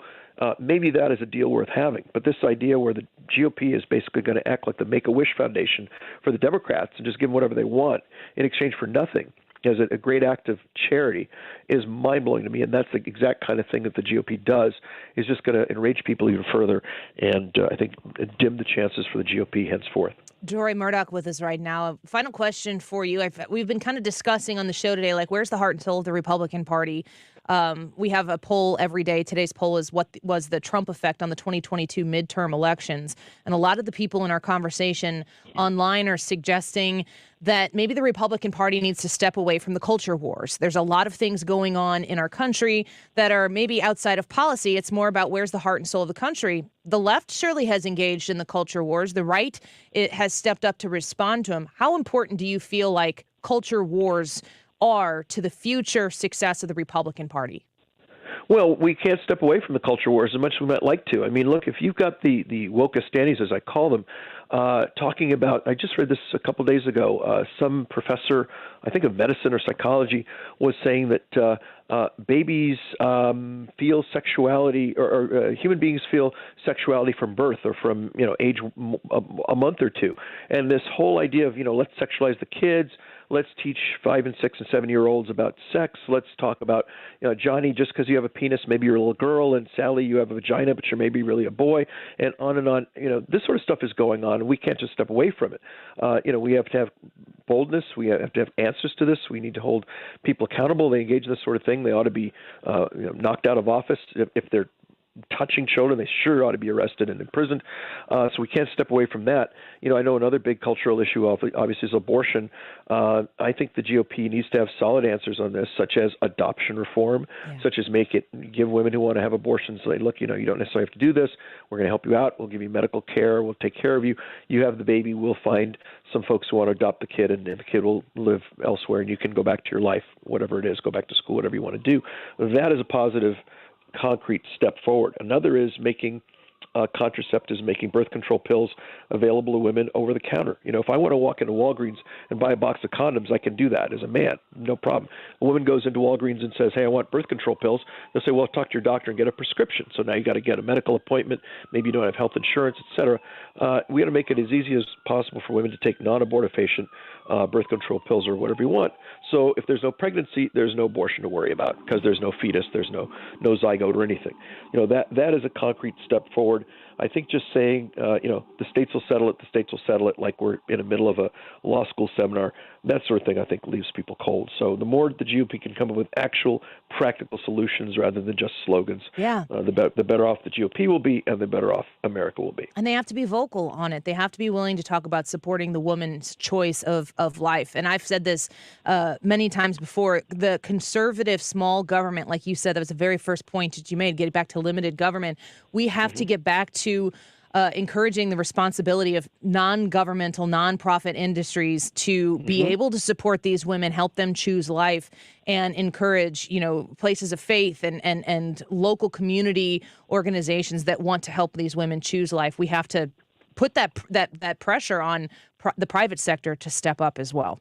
Absolutely correct. Yep. Thank you so much, Deroy. We always love speaking with you. Likewise, Annie. We'll talk to you soon. Thanks very much. Bye-bye. Right, take care. Bye.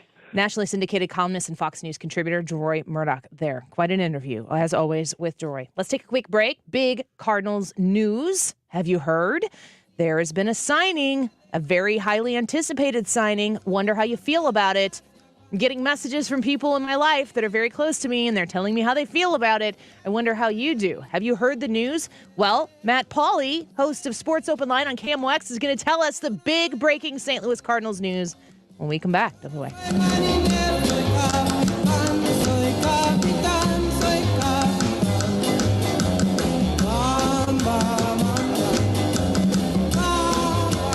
This is the Annie Fry Show. Follow Annie on Twitter @AnnieFryShow. Hi guys, it's Mark. Are you struggling with erectile dysfunction? Did you know that a major medical breakthrough is now available and it isn't a pill? Today, Wednesday, December 7th, we're running a one-day special you won't want to miss out on. Pineview Medical Clinic uses the most powerful form of wave therapy. This is a technology clinically shown to repair blood vessels and improve blood flow. It's backed by 60 clinical studies, including from Cambridge. If you're ready to regain that spark in the bedroom, today is your day. Call us now and you'll qualify for the assessment and ultrasound totally free. You'll also get a gift that can produce rapid and powerful results in the bedroom in minutes. You're going to love that one, guys. Trust me. And today only, we're offering 5 tune-up treatments to our patients free. This is an unprecedented offer worth hundreds of dollars, but call today and qualify totally free. Call 314-530-7777. That's 314-530-7777. Guys, put a stop to your erectile dysfunction and get your life back. Call Pineview Medical Clinic now to qualify. This offer ends today. 314-530-7777. Wednesday, December 14th. I can't wait to see you. You're going to come see me, I hope. Would you consider it for a food drive? We are raising food and your donations at the Ruler Foods in St. Charles. When you visit us in St. Charles on Wednesday, December 14th at the Ruler Foods on West Clay Street, you can make your donations there. It's super simple. You go inside Ruler Foods, buy whatever. You want to spend $10? Spend $10 and then bring it out and put it in front of us. And we want to have such a big pile mounted full of food that we get to donate to the St. Louis Area Food Bank to help those in need. Just having a conversation with our previous guest about issues that face our country that we talk about all the time and about ways that we can help in the private sector. This is how we feel that we can help in the private sector. No big program needed. Just you and us at Ruler Foods in St. Charles. Will you join us? I would love, love, love the opportunity to meet you. We'll be there from noon to 3 on West Clay Street. You can go to 971talk.com/events to find out all the different things you can donate. Just show up at Ruler Foods on your lunch break. Go in, shop, fill a bag, bring it out to us, and we'll help people right here in our own neighborhood. 971talk.com/events.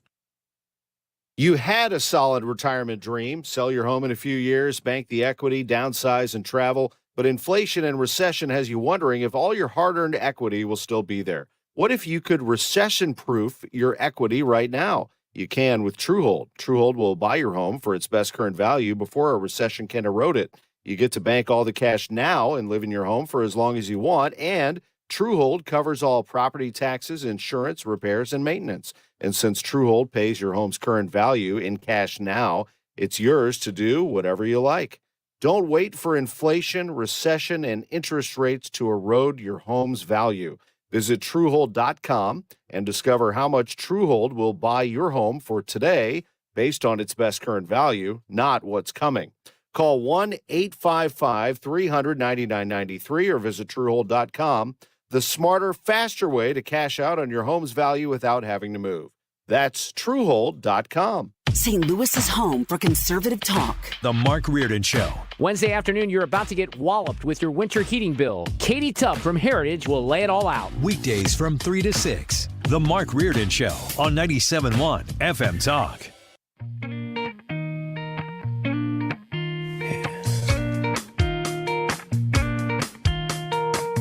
Everything changes in the face of the moon. Night time's here and you're in full bloom when you move me. You're listening to The Annie Fry Show.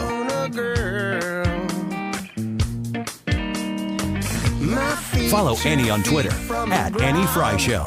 Tasting colors and I'm seeing sounds when you take me out of this world. Well, I count my blessings and hug my luck like an old brass penny with two. Welcome back to the Annie Fry Show. Thanks for being with us here on a Wednesday, December 7th, the anniversary of Pearl Harbor. We want to recognize that. We're going to mention that a few more times. It's something when we were speaking with our last guest about Deroy Murdock, I brought up, the context of things in life. Pearl Harbor was something, it was like the event that you would learn about, would really stick with you when you would take your history classes. As somebody who was 17 years old when 9/11 happened, all of a sudden Pearl Harbor came into focus for me. It was a little bit more tangible than it had been from my history books in the past. And we recognize the lives lost on that day today. We remember them, and we are grateful for the people who wear the uniform and put themselves in harm's way. And we'll continue to recognize them through the show. All right, let's get to our next guest. St. Louis has got some big baseball news, and Matt Pauley, host of Sports Open Line on KMOX, joins us now. Matt, thank you for giving us some of your time today from the winter meetings. Yeah, absolutely. Glad to be on. It's a big day. This is the day that Cardinals fans have kind of been waiting for here over the last few days. Not a whole lot going on, and then all of a sudden, boom, Wilson Contreras becomes a Cardinal. That's it. That is the big news, a 5-year deal. Tell us a little bit about the negotiations that led up to this point. There were some questions about whether or not they were going to get the job done. How did it transpire, and what's the deal? Yeah, so, really over the last 24 hours or so, we had started to hear a lot more that maybe the Cardinals were going to get in on Contreras. And the name we had heard mostly coming into the winter meetings and early on, say on Sunday and Monday, was Sean Murphy of the Oakland A's. And I think it just got to a point where Oakland was asking for way too much prospect capital and player capital in return in the trade market. So they were eventually able to move forward. The thing that kind of alerted me to, okay, this could happen with Contreras was each night we meet with Cardinals President of Baseball Operations, John Mozeliak, and last night when we were meeting with him, he made it very clear that the Cardinals were very open to the idea of the profile of a catcher who is not a great defensive catcher, but brings a very powerful bat, and that profile is, describing Wilson Contreras. Obviously, he could not speak about Contreras specifically at that time, but the fact that he said that they were open to that, I kind of went, okay, well, maybe this Contreras thing is going to happen. And if they can come to an agreement on money that works, then it makes sense. And it ends up being 5 years where he's going to make about $17.5 million per year. I actually think that's a pretty solid value for him. And don't forget, with the DH, he doesn't have to catch all 5 years. This could certainly be a situation where year 4, year 5, the Cardinals have some prospect catchers coming up. Contreras could move more into the DH role. So there's a lot of reasons to like this deal. Well, so we announced today that the St. Louis Cardinals have signed Wilson Contreras to a 5-year deal. Matt Pauley here to discuss that particular issue and more. He's a host of Sports Open Line on KMOX. I'm curious about, you're talking about an offensive upside catcher in St. Louis. That's a bit of a change from what St. Louisans are expecting from behind the plate. And, the era of Yadier Molina in St. Louis Cardinals history is of Major League Baseball history. He was the benchmark for catching for baseball for pretty much his entire career. What do you expect the St. Louis Cardinals to look and feel like without Yadier Molina, but then a more offensive focused catcher who's going to contribute in a way that Yadi actually did contribute offensively from season to season? He had a lot of clutch at bats. But that was never what was really expected of him. Talk to us about what that's going to look like for this team. Yeah, it's going to look different, and I would go beyond Yadier Molina. I mean, you can go back to Mike Matheny. You can go back to a certain extent, Tom Pagnazzi. Pagnazzi was a fine offensive player. Matheny were fine offensive players, but this is different. This is, from a defensive standpoint, Wilson Contreras is not those guys. So it is going to look and feel different watching him behind the plate. Now, quite honestly and bluntly, and I'm as guilty of this as anybody out there, we're probably making too big of a deal of who Contreras is from a defensive standpoint. He's not an elite defensive catcher. He's maybe slightly below average, but he's not a liability back there. He's going to do fine. He's going to win a lot more games with his bat than he's going to lose with his glove, but there's probably going to be a play that he doesn't make at some point over the course of a 162-game season that's going to loom large in a game that the Cardinals lose, and that's just going to be the moment where we'll be reminding Cardinals fans to take a step back and look at all the times that he's done something with his bat. But he is an elite offensive player. He's hit 20 or more home runs in 4 of his 7 seasons. He's a 3-time All-Star, hits a ton of doubles as well, has 133 doubles over the course of his 7 years. So really, I look at it that you probably could put him in the 5 spot, and now that's going to provide some protection for Arenado and Goldschmidt. I still think the team is one more bat away from really being the dangerous offensive club you would probably want them to see, but at the very least, you've been able to replace some of the production that you're losing from what you got from Albert Pujols in the second half of last season. Hey, Matt, I had a question with this being a free agent signing, and like a lot of the thoughts that I had heard leading into the winter meetings is that if the Cardinals traded for Murphy, that would free up some of that free agent money to then go ahead and try to get maybe, like you were saying, another bat, say a shortstop or something like that. What does signing Contreras out of free agency versus the trading for Murphy do for the Cardinals' prospects for other areas that need to be addressed this offseason? Yeah, it's a really interesting question because the idea, not to repeat your question, but basically the idea going along was, well, if you go get a Sean Murphy from Oakland, you're going to have to give up a lot of players for him, but he comes in on a really reasonable contract, so then that allows you a lot of payroll space to go sign another bat. I still think that's true to a certain extent. Say $17.5 million per year sounds like a lot of money. It's really not. In the grand scheme of things, when we're talking in baseball terms, that's not a huge contract. He could have probably gotten his total value over 4 years as opposed to the 5-year deal that the Cardinals signed him to, and I don't think anybody would have batted an eye on it. So I think he comes in at a really reasonable price, and I still think the Cardinals will have more than enough flexibility to pull something off from a free agent standpoint. But also the other side of it is they had some players, some prospects, probably some players at the major league level that they were ready to give up in a Sean Murphy trade. Well, that trade doesn't happen. So now you still have those players that you're willing to walk away from. Maybe some of those players are outfielders. Though if you go acquire a big bat outfielder, you can now use those players. So it's about resource allocation. You've got this amount of money. You've got this many players that you're willing to give up. Now some of that money has gone to Wilson Contreras. You still have some money left, but you have a lot of prospect capital and player capital left as well. So it's a big puzzle that John Mozeliak and company put together on an every year basis. Matt Pauley with us here on Annie Fry's show. He's the host of Sports Open Line on KMOX. He is at the winter meetings right now, reporting live on the St. Louis Cardinals 5-year signing of Wilson Contreras, the Cubs catcher, now the Cardinals catcher, the heir to the Yadier Molina legacy. He will be behind the plate for the St. Louis Cardinals. Diana on our Facebook page, Matt says, I like Andrew Knizner. What happens to him?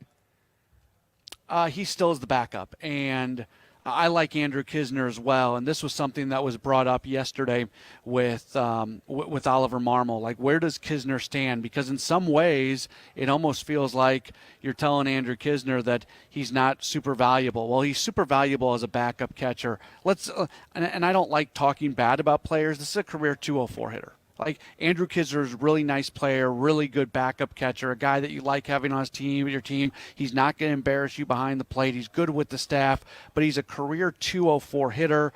He has 7 home runs in 4 years. So if the Cardinals need to improve themselves as an offensive standpoint, it's Andrew Knizner isn't the guy to do that. So let's talk a little bit about the drama behind it. This is where I become just especially in my normal line of work of covering news and politics, sports is where I get to just kind of entertain myself and let my emotions completely run away with themselves. A Chicago Cub coming to the St. Louis Cardinals or vice versa is always dramatic. There are a lot of households where the St. Louis Cardinal is married to the St. Louis or the Chicago Cub fan, and it's like a whole thing.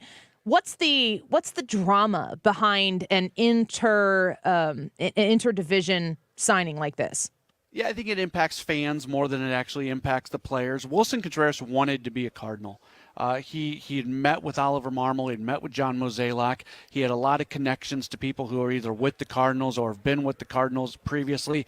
He wanted to be a Cardinal. And the other side of it is when you are in the division, you're coming into St. Louis so many times a year where you're seeing the fans that you're playing in front of and the way that the players are treated. So, as far as that rivalry stuff and that from a player standpoint, I don't think that plays out much at all. But from a fan standpoint, it's fantastic, right? Like it's fun now because at some point this year, the Cardinals and Cubs are going to be playing against each other, and Willson Contreras is going to do something, and he's going to win a game for the Cardinals, or Willson Contreras is going to do something, and it's going to result in the Cardinals losing a game or the Cubs winning the game because he doesn't come through. And, Cubs fans will be happy or mad. Cardinals fans will be happy or mad. It's fun. It's good for baseball. And Cubs fans are not happy right now. They loved Willson Contreras, and I think the team they least wanted to see him go to was the St. Louis Cardinals. No, that's fun. At least on this end of it for now. And then I will just get this really big knot in my stomach when I'm hoping that he pulls it through for the Cardinals and it goes our way each time.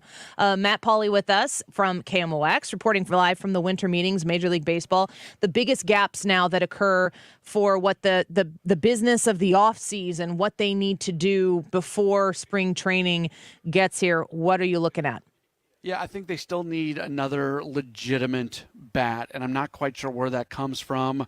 They've been very clear that Tommy Edman is the shortstop, but if the shortstop market comes back around to him and they've got a chance to go grab one of these guys who's a free agent right now, whether it's a Xander Bogaerts, a Carlos Correa, or Dansby Swanson, you certainly have to entertain that and see if you can work that out. Maybe you improve yourself in the outfield. Maybe you just bring in somebody who's going to be your primary DH, but the team is still one bat away from really having that roster depth that I think you're a lot more comfortable with.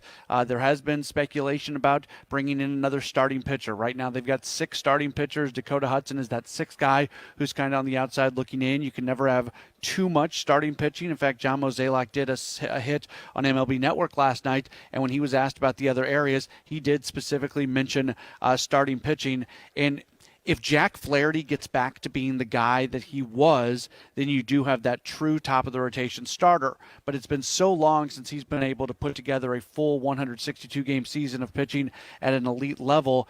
At times it feels like the Cardinals are one of the things that separates them out from the Phillies, from the Braves, from the Mets, from the Dodgers, from the Padres, those other elite teams in the National League, is that high-end starting pitching. So if there's any opportunity for them to find that, maybe in a creative way, I would love to see them do that. So, Matt Pauley, before we let you go, the DH last year was the part of the storybook season for the St. Louis Cardinals. Albert Pujols, of course, not coming back. Who's the obvious DH right now for the St. Louis Cardinals going into the season?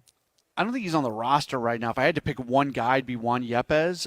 But I don't think the guy who's going to be the primary DH is on the roster. I think they're going to end up bringing in a veteran player that's got some pop in his bat who will benefit from not playing in the field every day, and that's going to be your primary DH. He's going to play a lot of times, but then also utilizing the DH to give other players, whether it is a Paul Goldschmidt, a Nolan Arenado, whoever it might be, an opportunity to give them a day off their feet from the field, but still get them to the plate. But my prediction would be the person who has the most at-bats as the designated hitter for the Cardinals this upcoming season is not currently on the roster. Okay, that's a really interesting take. I lied. I think I said that was my last question. I have one more. The sting of the end of the postseason and the wild card, the way that went out, does that have an effect on the offseason?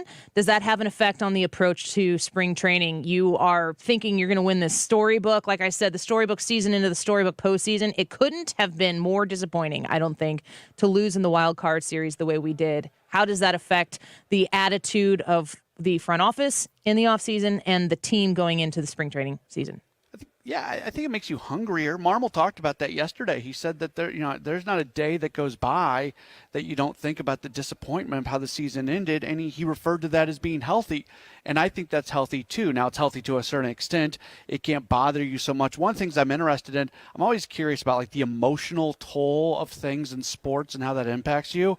If you're Ryan Helsley, what's the emotional toll of going through this offseason, knowing what happened in the ninth inning in that game one? If you're Paul Goldschmidt, what's the emotional toll of going through the entire offseason, knowing the struggles that you had the last time you're out? Now, these guys are professional athletes. They've been through it a lot. They're going to be fine. They're going to be able to bounce back. They're going to be able to move forward. So it is healthy to continue to think about the way things went down, to have that motivate you, but at the same time, it cannot control you. If it ever crosses that line from motivation to controlling you, that's where I think it can go from being a positive force to being a negative force. Yeah, it's got to be fuel. Matt Pauley, thank you so much for being with us today. Any other news? You know our number. You call Brad up and we'll put you right on.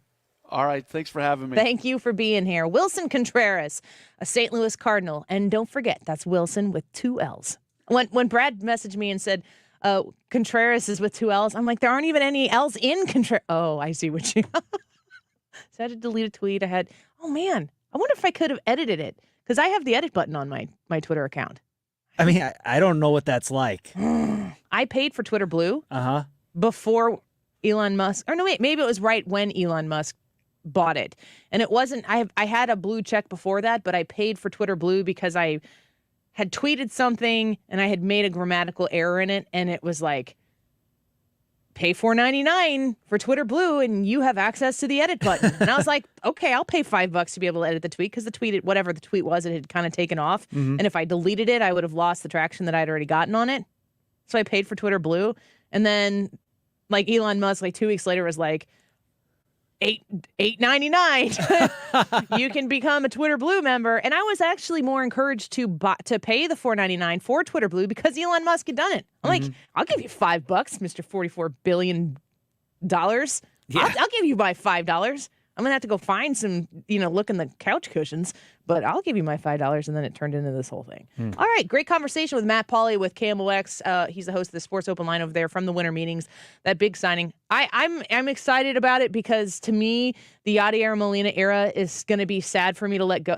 That is all of the prime years of my Cardinals fandom. Yadier has been there. I remember when he started. I remember when he was a kid, and and watching his whole ascent into being Yadier Molina. Got to watch the whole thing with the front row seat as a huge Cardinals fan. I worked in sports talk radio. I'm talking a lot about my previous jobs today on the show, and I've had a lot of them. I worked in sports talk radio before I worked in news talk radio and was at KFNS 590 The Fan when the St. Louis Cardinals won in 2006. That was exciting. I bet that was amazing. It was super fun. Huge fan. And the sadness, the lack of fulfillment that postseason gave, it feels very much so like the closure that I was preparing myself for so long to know that we were going to have to say goodbye to these guys. It just was very unsatisfying. It was very unsatisfying, and I think what even made, like, if the Cardinals never would have been in it, it would have been even more, like, I think it would have been different, but to lose the first game the way they lost the first game. It was just so sad, which is really shocking to me that you'd be so sad as such a Houston Astros fan. I'm not a Houston Astros fan. It's hard to tell. Yeah, I know. I feel yucky. I feel yucky today. You do? Yes, I feel gross. Well, if you want to see why he feels gross, tune into the live stream, the Annie Fry YouTube live stream right now. We'll talk about it when we come back.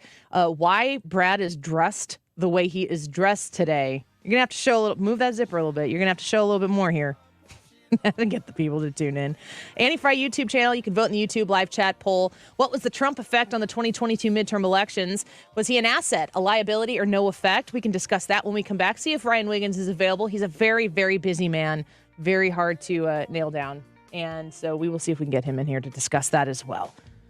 Matt Pauley with us. Rewind to about 1:25 if you want to hear that whole interview on the Wilson Contreras signing. We'll be right back. You're listening to The Annie Fry Show. Interact with Annie on Facebook. The Annie Fry Show. Wake me up before you disappear. Won't you take me out of this world? Procrastination. We've all been there. But have you been dragging your feet when it comes to creating your retirement plan?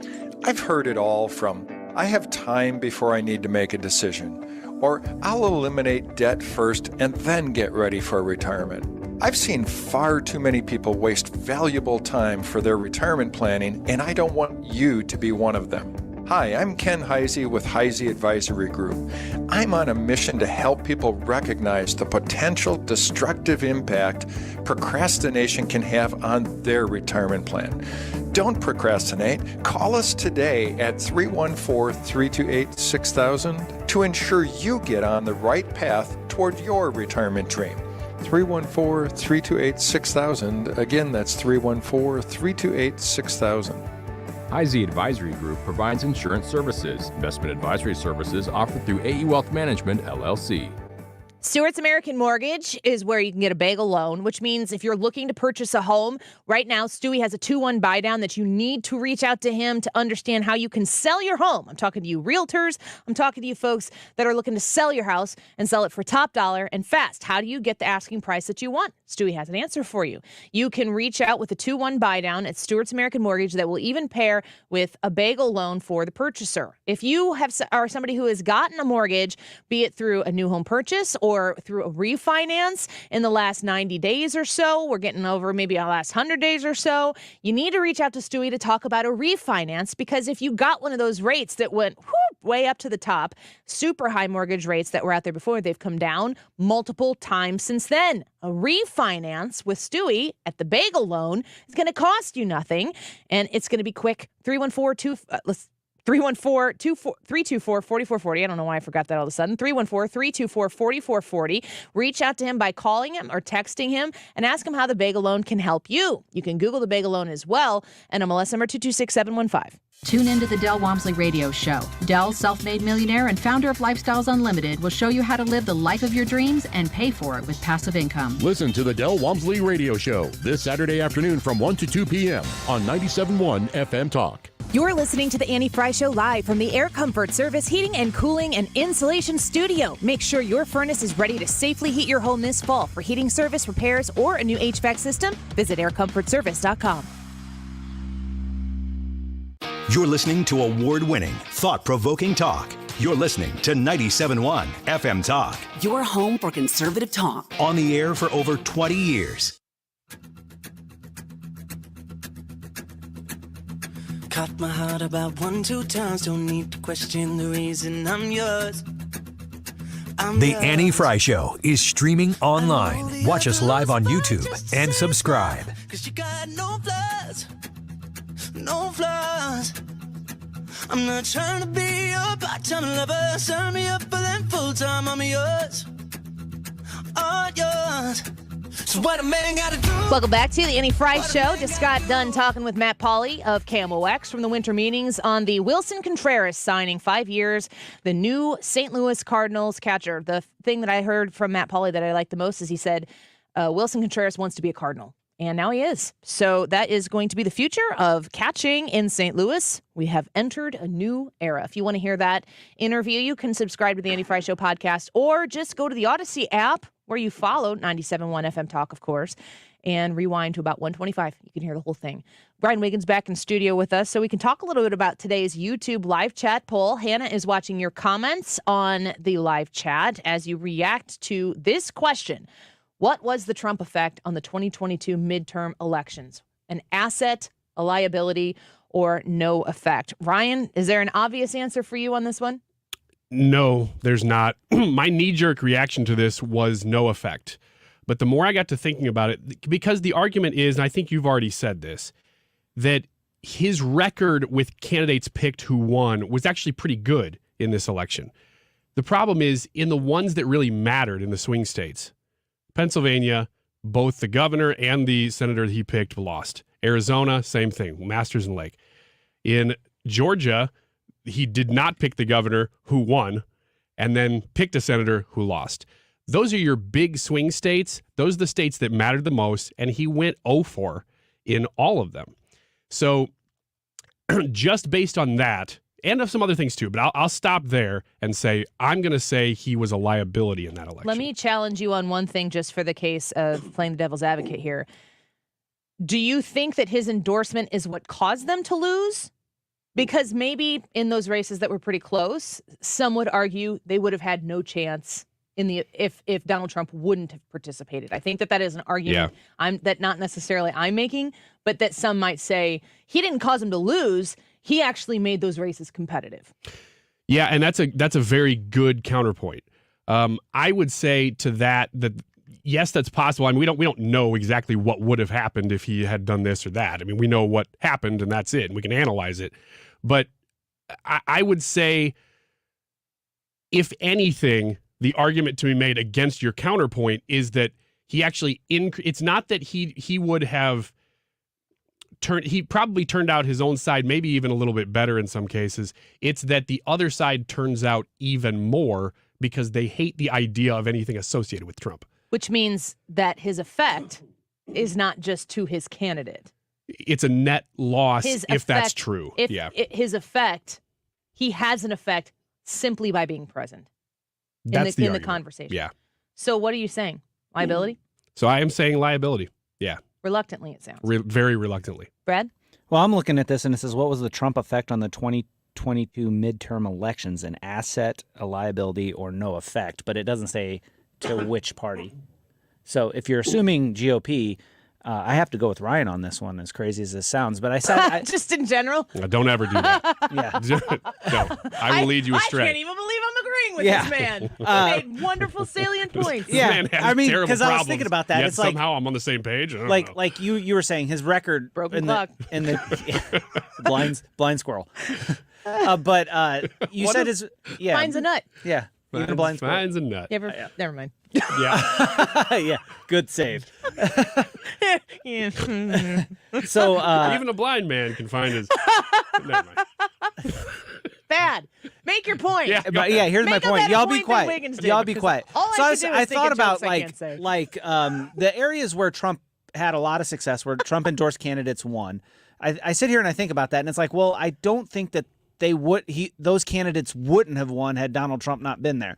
So any benefit that he had in making those candidates win by whatever more, I mean, it doesn't matter if he win by an inch or a foot, winning's winning. So if the Republicans would have won those in any way, he didn't have an effect in those areas.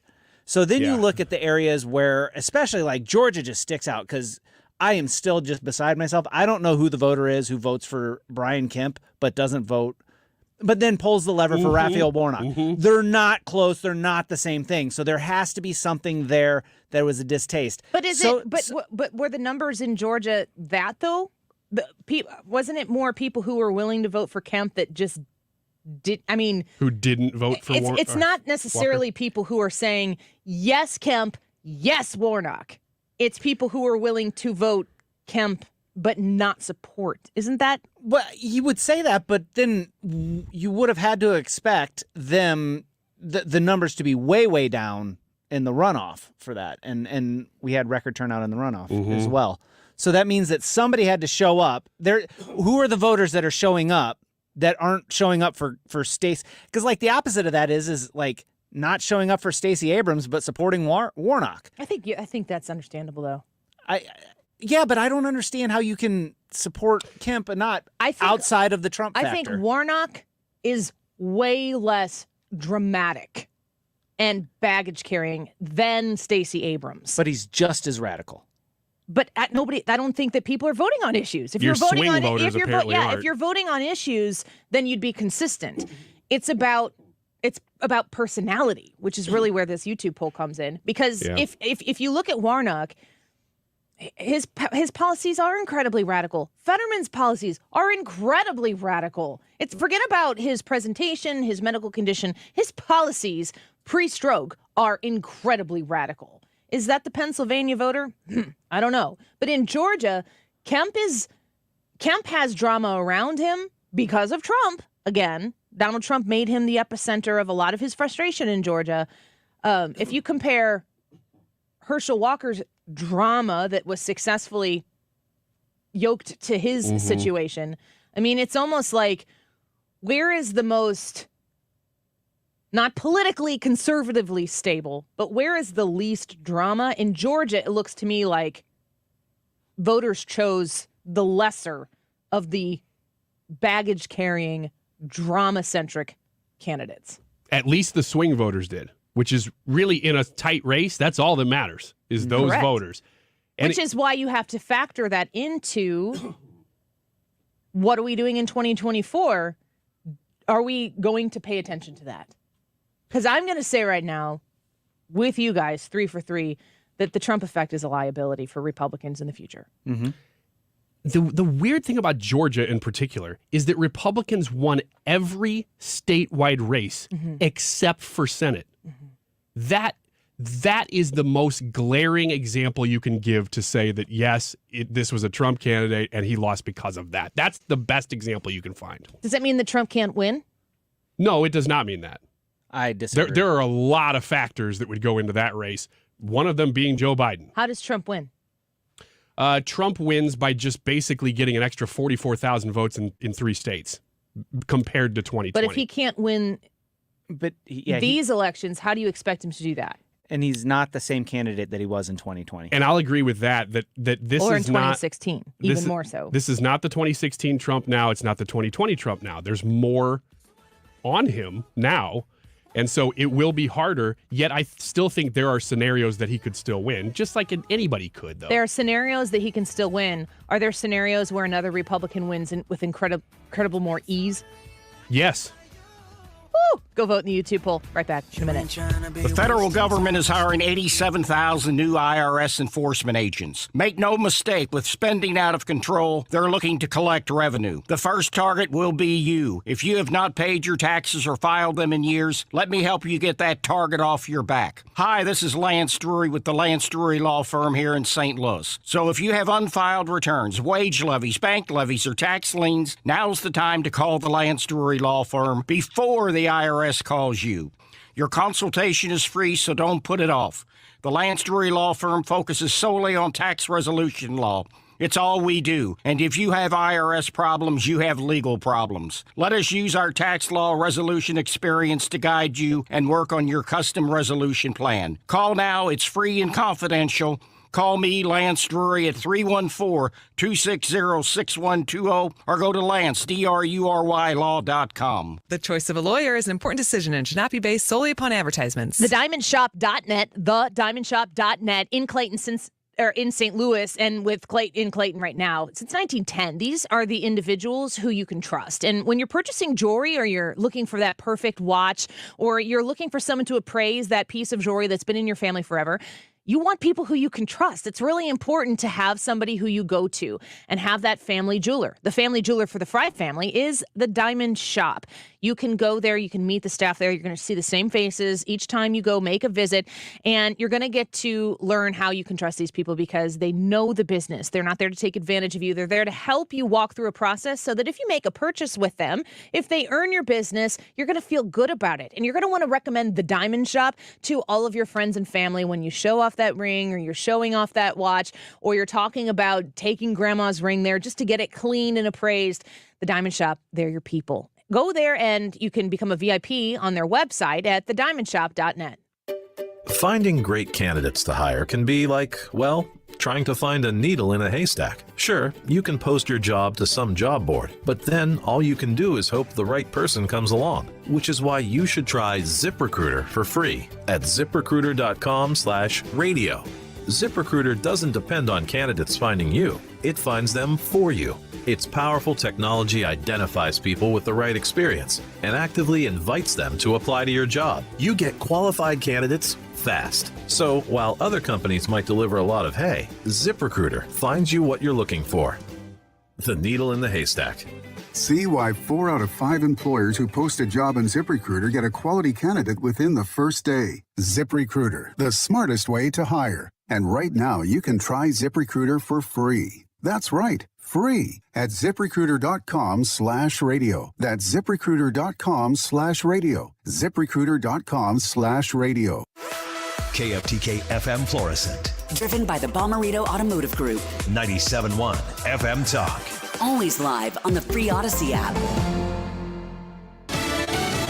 A classified briefing on Capitol Hill. Lisa Brady, Fox News. U.S. senators behind closed doors with several top officials for a briefing on Ukraine. Defense Secretary Austin and General Mark Milley are joined by the Director of National Intelligence, Secretaries of State and Commerce to explain why support for Ukraine must continue, how the weapons the U.S. has provided so far are being used, and how to make this support sustainable without decimating U.S. munitions stockpiles. Fox's Jennifer Griffin at the Pentagon. High-end precision weapons like the HIMARS multiple rocket launch system have been a game changer, forcing Russia to retreat from some areas. The Pentagon secretly altered the HIMARS rocket systems it's been sending to Ukraine, shortening the missiles' long-range capabilities so they cannot hit deep inside Russia. A defense official confirmed that to Fox News. The Pentagon says it takes U.S. readiness into account when drawing down the stockpile to help Ukraine. The White House just reaffirming the president's support for the military's COVID vaccine mandate and criticizing Republicans opposed to it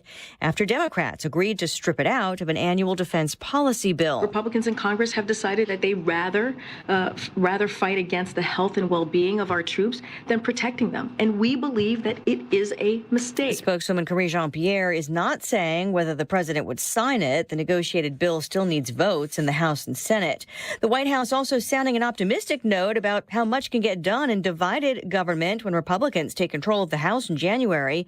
But the current Congress still has to iron out a spending bill to avoid a government shutdown next week. The White House budget chief is part of those talks. A judge in Michigan just ordering 5 more men to stand trial over a plot to kidnap the governor. Following the conviction of other suspects, 14 people in all have faced charges in state or federal court. America is listening to Fox News. Dell Technologies' Days of Deals for Business start now with fresh, limited quantity deals on tech to drive productivity. Save on select performance laptops and desktops powered by 12th Gen Intel Core processors. Don't forget special pricing on the latest monitors, docks, and accessories, plus free shipping on everything, and special financing with Dell Business Credit. Call a Dell Technologies advisor at 877-ASK-DELL. That's 877-ASK-DELL. At Simply Safe Home Security, we know in an emergency, the clock is ticking. So we designed an advanced security system powered by live 24/7 professional monitoring agents who use Fast Protect technology exclusively from Simply Safe to capture video evidence and verify a threat. Then alert police so you can get higher priority dispatch. Right now, get 40% off any new system. Visit simplysafe.com/holiday to save big today. There's no safe like Simply Safe. Air Comfort Service Heating and Cooling. Weather. Chief Meteorologist Dave Murray. A mix of clouds and sunshine as we go through our Wednesday afternoon. 52 for the high. Tonight, clouds dominate. Rain developing primarily late tonight. 42 for the overnight low. So anything we see overnight is rain. Thursday, it's all rain. Periods of rain throughout the day. A soaking rain. 55 for the high. Half-inch to an inch of rain possible. The rain comes to an end Thursday evening. This is 97.1 FM Talk. Chief Meteorologist Dave Murray. Guys, 2022's been a roller coaster year, so spoil her this Christmas by giving her the next best thing to wearing nothing at all with soft, silky, naturally nude pajamas exclusively from Pajamagram. Sensuous and smooth, naturally nude pajamas feel just like her own bare skin, even more alluring than lingerie. The texture and touch of these pajamas is so seductive that you'll both love the feel of them. She'll love the feeling of wearing next to nothing at all, and you'll love the way they look. Best of all, Pajamagram does the wrapping for you with free gift packaging. Order today, and Pajamagram will also include a free matching naturally nude nightie with the purchase of naturally nude pajamas. That is free gift packaging and a free naturally nude nightie when you order today. Just go to Pajamagram.com. It's fast, easy, and delivery by Christmas is guaranteed. That's Pajamagram.com. Give the gift that's hard to wrap, but easy to give. The Steel Holiday Gift Guide has outdoor power tools and more for everyone on your list. Visit your local Steel dealer or go online to stihlusa.com/gift guide. Our $200 Christmas gift card offer has been extended through year's end at all Dave Munganast family of dealerships pre-owned locations. Come see the Munganast difference today and get a $200 gift card with your pre-owned purchase or shop us 24/7 at davemunganast.com since 1965. LauraMichaelInsurance.com, MICHEL, LauraMichaelInsurance.com. When we were discussing our personal insurance with Laura, we had been going to the same insurance person for years.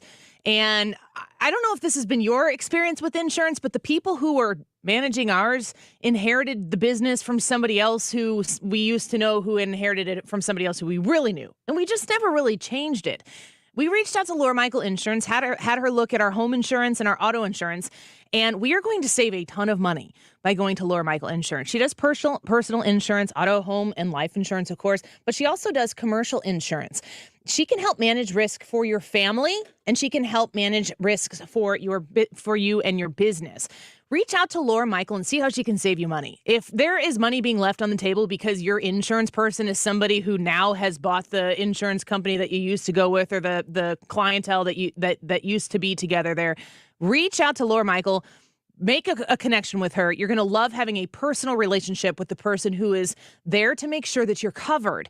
For your auto, home, and life insurance needs, or your commercial insurance needs, it's Laura Michael Insurance. 25 years in the business, St. Charles, online at LauraMichaelInsurance.com. Filtering the BS pushed by the mainstream media. St. Louis is home for conservative talk. 97.1 FM Talk.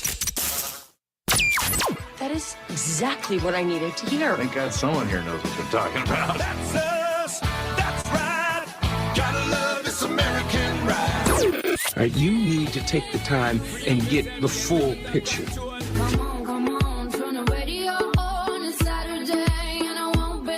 Don't get me wrong, I love the ladies. I mean, they rev my engine, but they don't belong in the newsroom. It is Anchor Man, not Anchor Lady. What do you want from me? I'm not America's sweetheart. Goodness sake, kid. Keep your voice down. Your father's listening to the radio. I'm not America's sweetheart. This is the Annie Fry Show. Welcome back to the Annie Fry Show. Thanks for being with us here this Wednesday afternoon. It is December 7th. It's Pearl Harbor Day. Ryan, you would have been 19, 20 on September 11th? I didn't even, dang it, I missed that opportunity.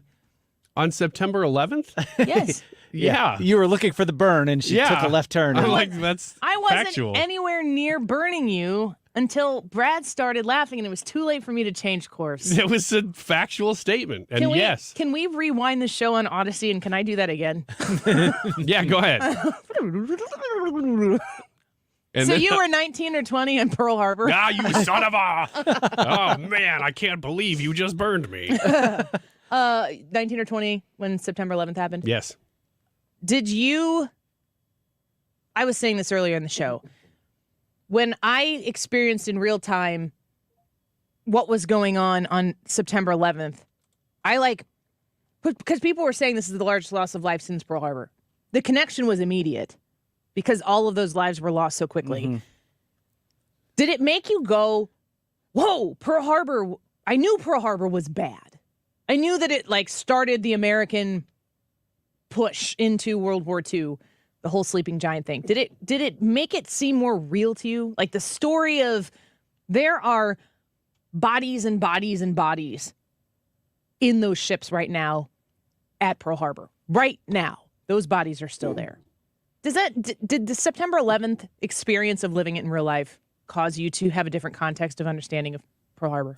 Well, now that you say it that way, I wish that it would have, because no, it did not. I didn't connect those dots at all. I mean, I think that people were saying those things at the time, but no, I don't think that I said. It seemed like such a different time and such a different event that. What about you, Brad? I didn't connect them. I'm a little odd because I have a history mindset. And so not initially, not within the first couple days, but I would say within probably 2-3 weeks, I'm like, oh, this must be what it felt like when the Japanese attacked Pearl Harbor. You know, the shock, the sadness, the anger, all of the emotions that went along with it. It's like, this must be what it felt like. Only we watched it happen live, and because of the way information was transferred, in 1941, yeah, the visual for our grandparents, for my grandparents, my grandpa fought in World War II. He was in the Army and ended up serving in the Pacific Theater stationed in Australia, which is where he met my grandma. My grandma is from Australia, and he married her there, and she came home, lived here for a year with her in-laws before he came home from the war. Thank God he did, because I wouldn't be here if not. But I just think about when I just watched 2 nights ago, I think it was, on YouTube, there was a story. There's a 13-minute video, and it was like a quick documentary on Pearl Harbor. And just learning about how these attacks came out of nowhere. The Japanese admiral or whomever it was who orchestrated the attack against the United States at Pearl Harbor didn't even want to do it. He's like, this is not a good idea. We shouldn't do it. They're like, you're doing it. And then he did. And he's the one who made the statement, I fear we've woken a sleeping giant. And as those attacks came in and ships were capsizing, one of the things that this documentary said, I can't remember how. So the attack was December 7th. Mm-hmm. Inside one of these ships was a calendar.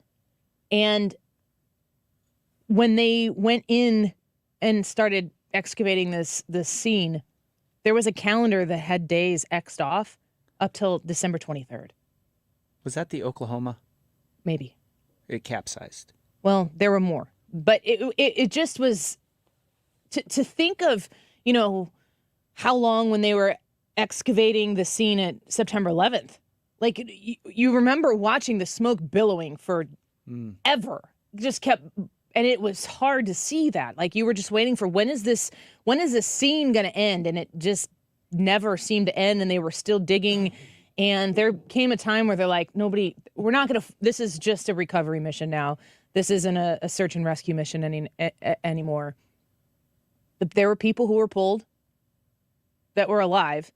And just like in Pearl Harbor, there were people who were saved from that catastrophe as the attack took place and as they were recovering from it. But there were many people who were lost, who lived past the initial attack for days. Mm-hmm. It's just important to talk about that on a day like today because it did happen. And when my grandchildren are talking about the history of September 11th, I hope they remember how tragic it was. Because for me, or at least I hope they learn about it because they won't remember it. It's important to discuss these things so that the reality of the history of it stays alive. And we'll be able to tell those stories who were alive for the events, but you can't tell the story of Pearl Harbor. I can't tell the story of Pearl Harbor. So you just learn. You need somebody who's good at telling the stories and gets the details to be able to do it. And you learn from the people who do speak it. Yeah. If it's not spoken about, I mean, so many conversations have existed over the last 15 years about history and its existence and the prevalence of it and statues and monuments and so on and so forth. If you erase all of that and you forbid people to discuss it, you quickly will re-arrive at the place where those people became prominent figures in history. You're just doing it for the future, and it's important to discuss. Do you have any World War II vets in your family? Any of you guys? Mm-mm. Not close. Not close. I don't think so. No. Yeah. My maternal grandpa did not serve. I think he had a medical condition or something why he couldn't. His draft number was not called, or he didn't. I don't know.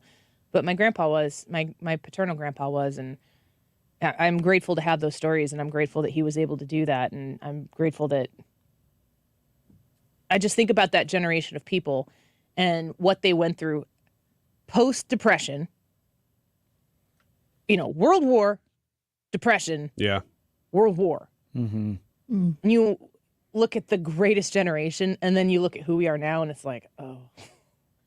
Are we a product of the greatest generation? Are we descendants of the greatest generation? Is what they, in many cases, like at Pearl Harbor, gave their life to protect, are we still valuing that? If my grandpa were here now, would he be proud of where this country is? I assume he would be. I assume he would still find many things to be proud of. But I can only imagine how many things he just would completely not understand. It's a difficult conversation to have, but in honor and the remembrance of this day, Pearl Harbor, I wanted to talk about that a little bit. I talked to you guys in our private DM conversation amongst the group here about wild theories that we might entertain. Mm-hmm. Do you want to do yours first? I'm scared. Or do you want me to go first? I want you to go first because I don't know what you're going to say. You don't know what I'm going to say either, but. This could be anything. Anything. Yeah. Non-political. This is just. Not really stuff. Conspiracy theories. No. Just kind of like wildlife theories, like the things that this kind of goes into what I was just saying before about like who we are today compared to where we were before, but there's really no time to just sit and wander about things. Our kid, like how much time as a child, as the non-internet generation that the three of us were, Hannah, do you know time before internet? Just a smidge. I wish I knew more without it. How old were you when you had internet like fully accessible in your home? Maybe like 3rd grade, 4th grade. Okay.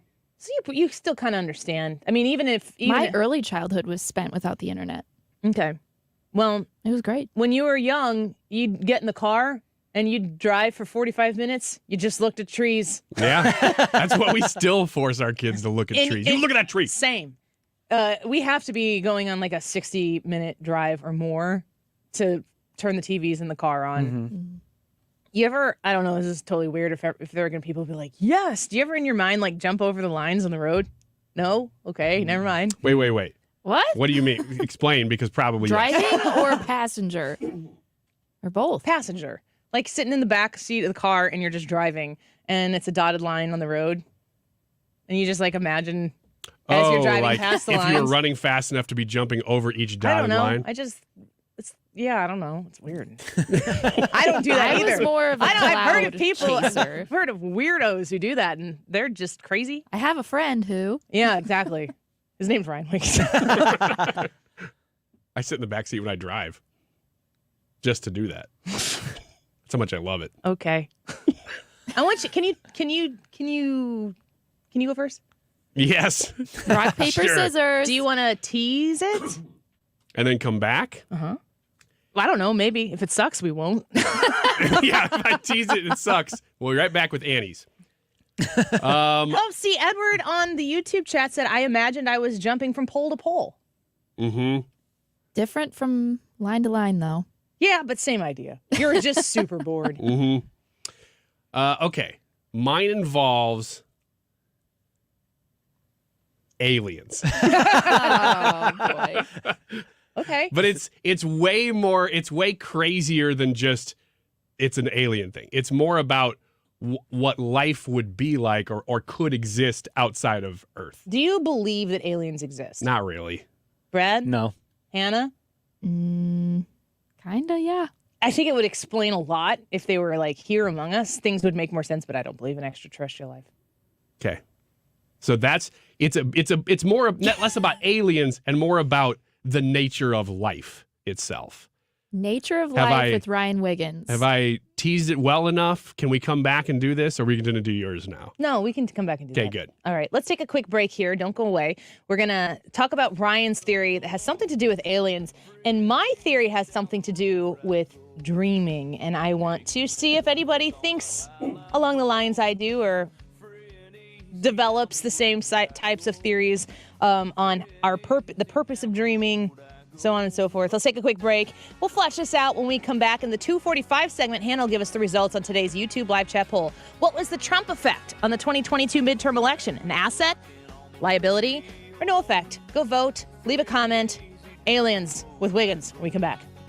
So I keep rolling like an old banjo, free and easy down the road I go. This is the Annie Fry Show. Find the podcast, on-demand audio, and more at 971talk.com/Annie. So I know everything is gonna be alright.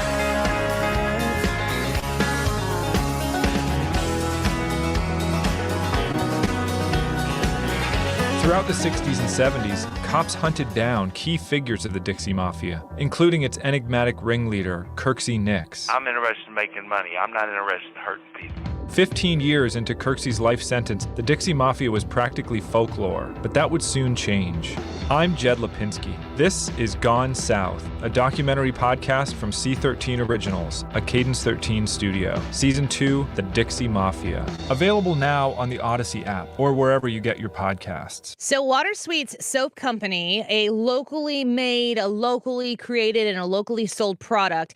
Oh, this is a perfect Christmas gift for you, for your loved ones, this holiday season. They start with the fewest simple ingredients to bring you the most natural products possible. And when you use products from Water Sweet Soap Company, the signature body bar, or even the bath bombs, the shower bombs, I love the eucalyptus shower bomb for any time that I'm having a lot of congestion. Get in the morning, get in the hot shower, and let that eucalyptus shower bomb kind of steam up the shower. It really, really helps clear my sinuses. I also am a huge fan of the products that they have for men. My husband has used the Fierce scent in the body bar, and just now he has the bourbon tobacco bar, and I love the way that smells. And he said, as soon as he smells, he goes, this reminds me so much of my grandpa. Grandpa smoked pipe.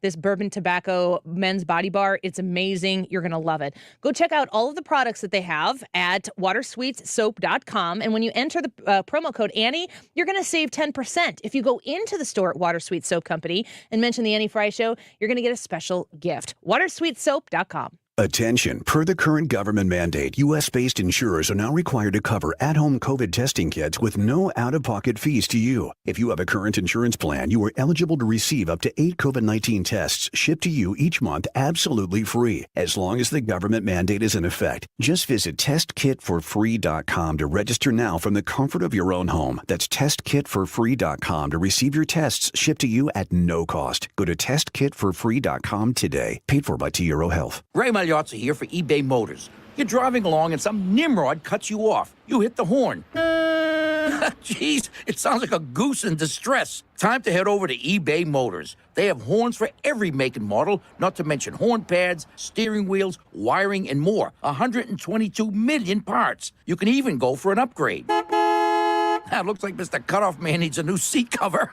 Try eBay Motors, pal. Get the right parts at the right prices. eBay Motors. Let's ride. This station is now conducting a test of the emergency alert system.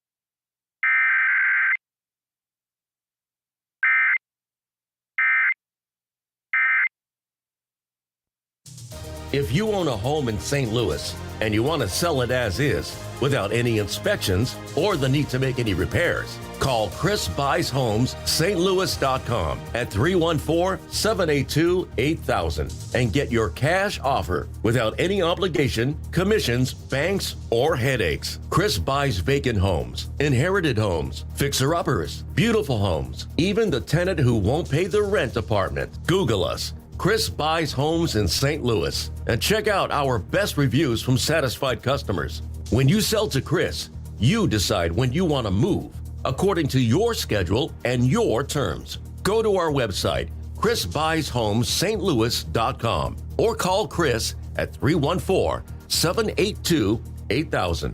That's 314-782-8000, and get the offer you've been waiting for. 314-782-8000. You found 97.1 FM Talk, where we ask questions, even when the legacy media won't. Especially when the legacy media won't. St. Louis is home for conservative talk. 97.1 FM Talk. Remember the words you told me, love me till the day I die. Surrender my everything, cause you made me believe you're mine. Yeah, you used to call me baby, now you're calling me by name. Takes one to know one, yeah, you beat me at my own damn game. You pushing, I'm pulling away from you. I give and you take. This is the Annie Fry Show. Welcome back to the Annie Fry Show. We're happy that you're here with us. Big St. Louis Cardinals news today. Wilson Contreras, a St. Louis Cardinal, 5 years, $87.5 million, $17.5 a year. Matt Pauley was with us at 1:25 to discuss. You can rewind on the Odyssey app to hear the whole thing or check the Annie Fry Show podcast. We're talking about wild theories that we possess ourselves, just things that we've caused ourselves to flesh out and wonder about privately. And we're going to air it out publicly to get our individual thoughts on it here in the room, to get your reaction as well on the live chat. You can go to the Annie Fry YouTube channel and see the live video and vote in that YouTube live chat poll. What was the Trump effect on the 2022 midterm elections? An asset, a liability, or no effect? After you voted in that, you can react to the theory that Ryan is about to lay on us. And it has to do with his personal relationship with aliens. No, it does not. It has nothing to do with that. In fact, I probably shouldn't even use the word aliens. It's more about life and the existence of life. So put aside everything that Basically, you're like Randy Quaid from Independence Day. Yes, sure. That explains so much. I was going to say that faster, but all I could think of was Randy Travis. And I'm like, that doesn't Basically, seem you're right. just like Randy Travis. From Independence Day? Yep. It's Yes, I am. Small cameo. He was one of the aliens. Yeah. You had to put on that suit every day. So put aside what you believe about aliens, because this really isn't about that at all. It's more about every time that you would think about, or they're portrayed in movies or even in science, when they talk about the possibility of alien life or life outside of Earth existing, the alien or the life is always shown to be roughly the same size as we are. So humanoid.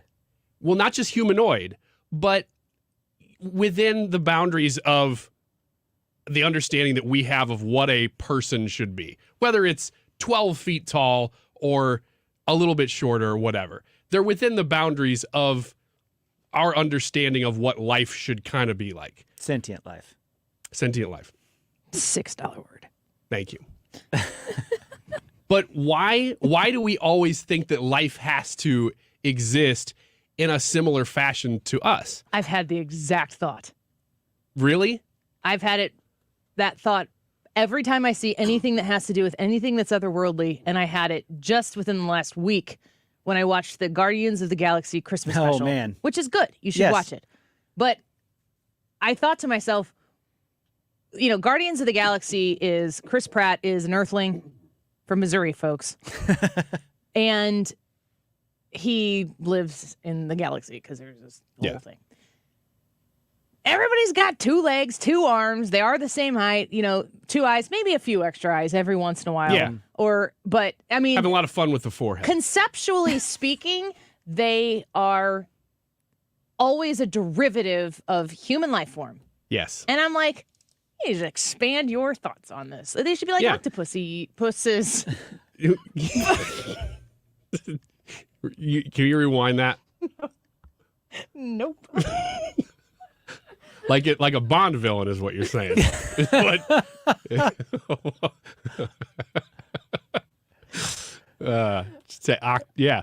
like 8 times the is what you're saying. So I'll just let you recover and say I agree with you.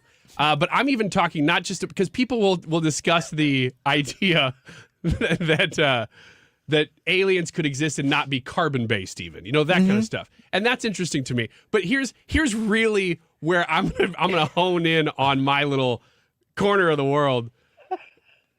Hey, that's kind of a funny joke there too. That's why you're laughing, right? Because I said corner of the world when it's really extraterrestrial. No, that's not why I'm laughing.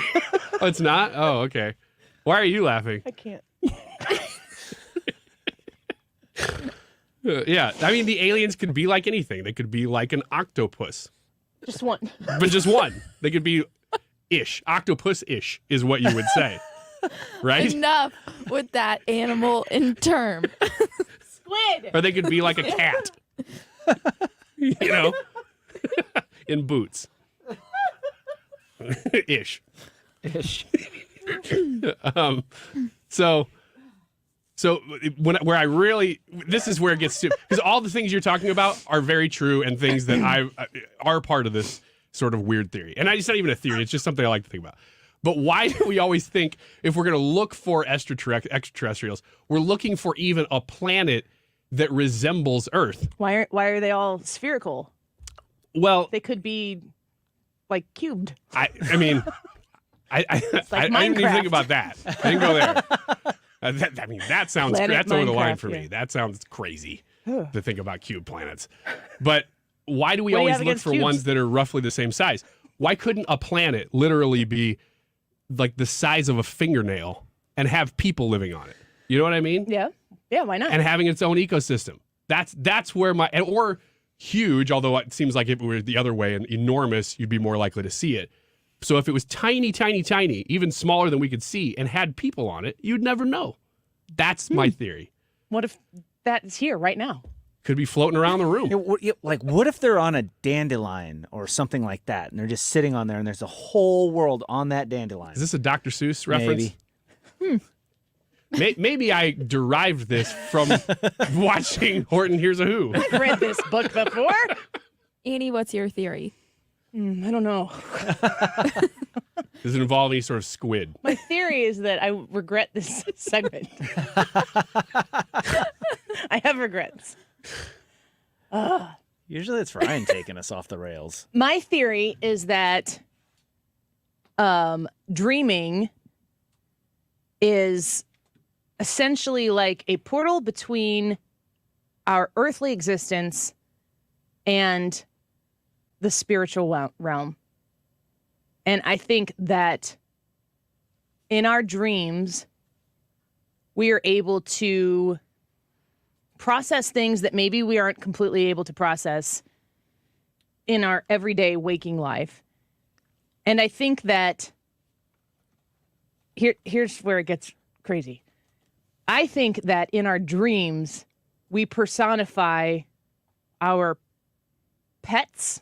If you have a dog, or if you've ever had a dog that you really, really have had a long relationship with, I think that our pets can be in our dreams and that we personify them. Like you can interact with like a human version of your pet.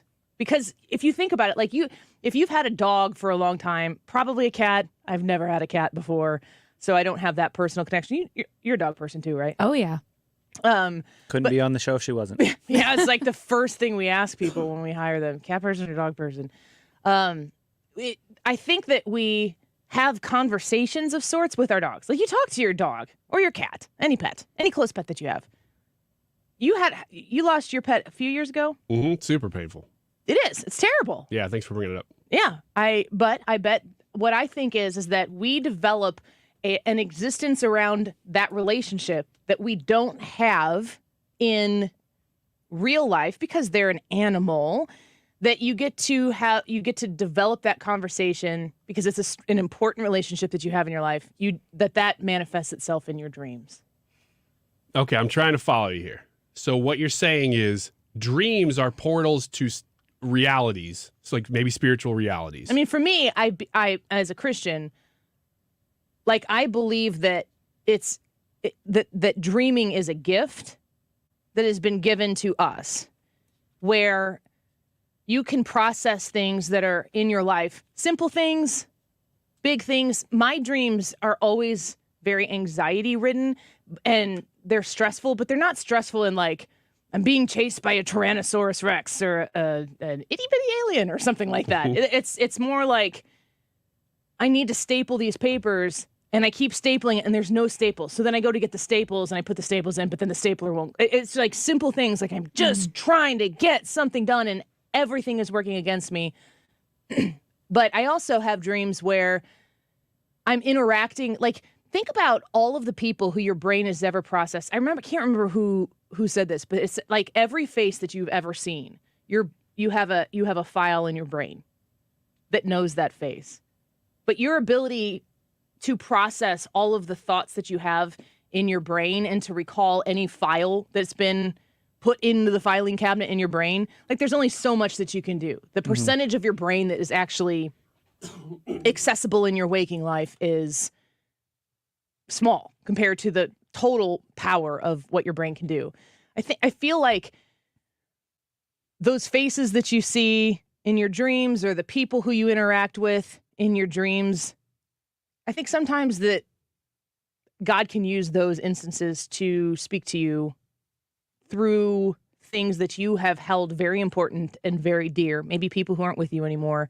But I also just think that like my dog Rosie, I talk to her like every night when we get in bed. She waits for me to get in bed, and she waits for me to cover myself up, and then she jumps up on the bed and she crawls right up on me, and then she lays her head on my shoulder, and then I pet her for like 15, 20 minutes or something if we're watching TV in my room or whatever. But I like talk to her, and I look at her and I feel like she's talking back to me. I know that's ridiculous, but you feel like you have a relationship, like you believe your pet has a personality, then you manifest. Like you think about people. Have you ever heard people say like if your dog had a voice, what kind of accent? Like what would their voice sound like? Most people can kind of manifest in their head, like if my dog could talk to me, she'd sound like this, or he'd sound like that. I think that we take that relationship that we have, and I think it enters our dreams, and I think that we get to experience our pets as people in our dreams. So they like you anthropomorphize your pet, and you meet an individual Hold in on your a second. dream Can that you is spell your that so I can Google that? No. ANTH. Promorphism. Relating to like or characterized by $15 anthropomorphism. That doesn't help. That's a $10 word, Brad. Yeah, I've got That's a whole Scrooge McDuck. Having money human bin full of those. characteristics for the people on this side of the room. Mm-hmm. What do you feel about nightmares? Do you think it's the same? Do you think it's... Yeah. I believe that a spiritual realm exists, and I believe that you can't if you believe. Well, I can't tell anybody else what they believe, but for me, to believe that a spiritual realm exists doesn't mean that I'm always surrounded by angels and not demons, like good versus evil, what is holy versus what is evil. I think it all is present. And I think that how you like the things that you fill your life with can come out in your dreams, which is one of the reasons why I don't really like to watch horror films that are super graphic. That gets in my brain. It will show up in my dreams, and it's stressful. So I just don't want to be exposed to those things. And it's why we were talking the other day, I think, about a lot of these news stories. You asked if I was following the Idaho murders. And I said, I'm really not, because I internalize these things so much. It's a real story. It would be very real for me to follow it detail by detail. I don't understand. Like for me, I'm not a true crime person. I don't find that entertaining. I find it incredibly heavy. So I think that nightmares fits into the same thing. I think that you kind of open yourself to be exposed in your dreams to what you expose yourself in life. So are all of you on board with what you internalize, like right before you go to bed and everything? Not comes even out right in your before you go to dreams? bed, just all the time? Like I think there's even like, if you wanted to, I think you could even make a biblical argument for what you're saying. I don't know the verses off the top of my head, but there's something there about old men seeing visions and young men dreaming dreams and stuff like that. And I do agree with the statement that dreams are a gift from God, that there is a spiritual nature to them and stuff like that. God speaks through dreams in the Bible all the time. All the time. You know what though? This is a weird pivot, but I'm going to tell you a story that you guys I've never told you this. I'm springing it on you on air. I should have told you off air. But it happened while you were on maternity leave, which is why I never told you, because you weren't here. When all of that stuff was going on. It was a rough maternity leave, when you folks. left, I mean, this show was just gone.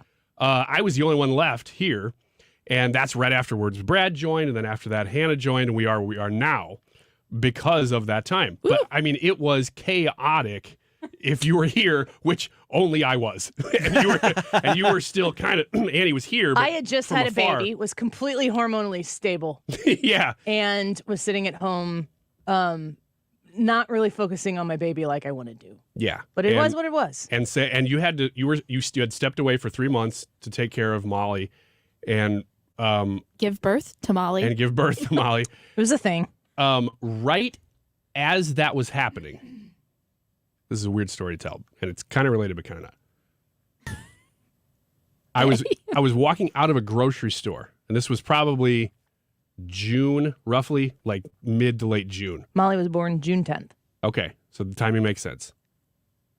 And some guy stops me at a grocery store. Never met him in my life. And he goes, "Hey." And I was like, oh, great. This guy's going to ask me for money or something, like, here we go.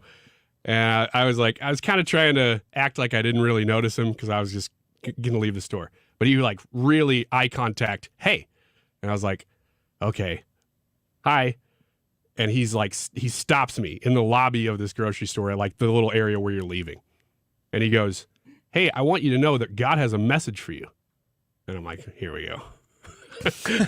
Give me $5. Yeah, I need $10. He goes, God knows everything's going crazy right now. He wants you to put the past in the past, and he's got great things lined up for you. No kidding. And that was right in the center of all this stuff. Never seen the guy before. Never seen him again. How disappointed are you now? Sorry.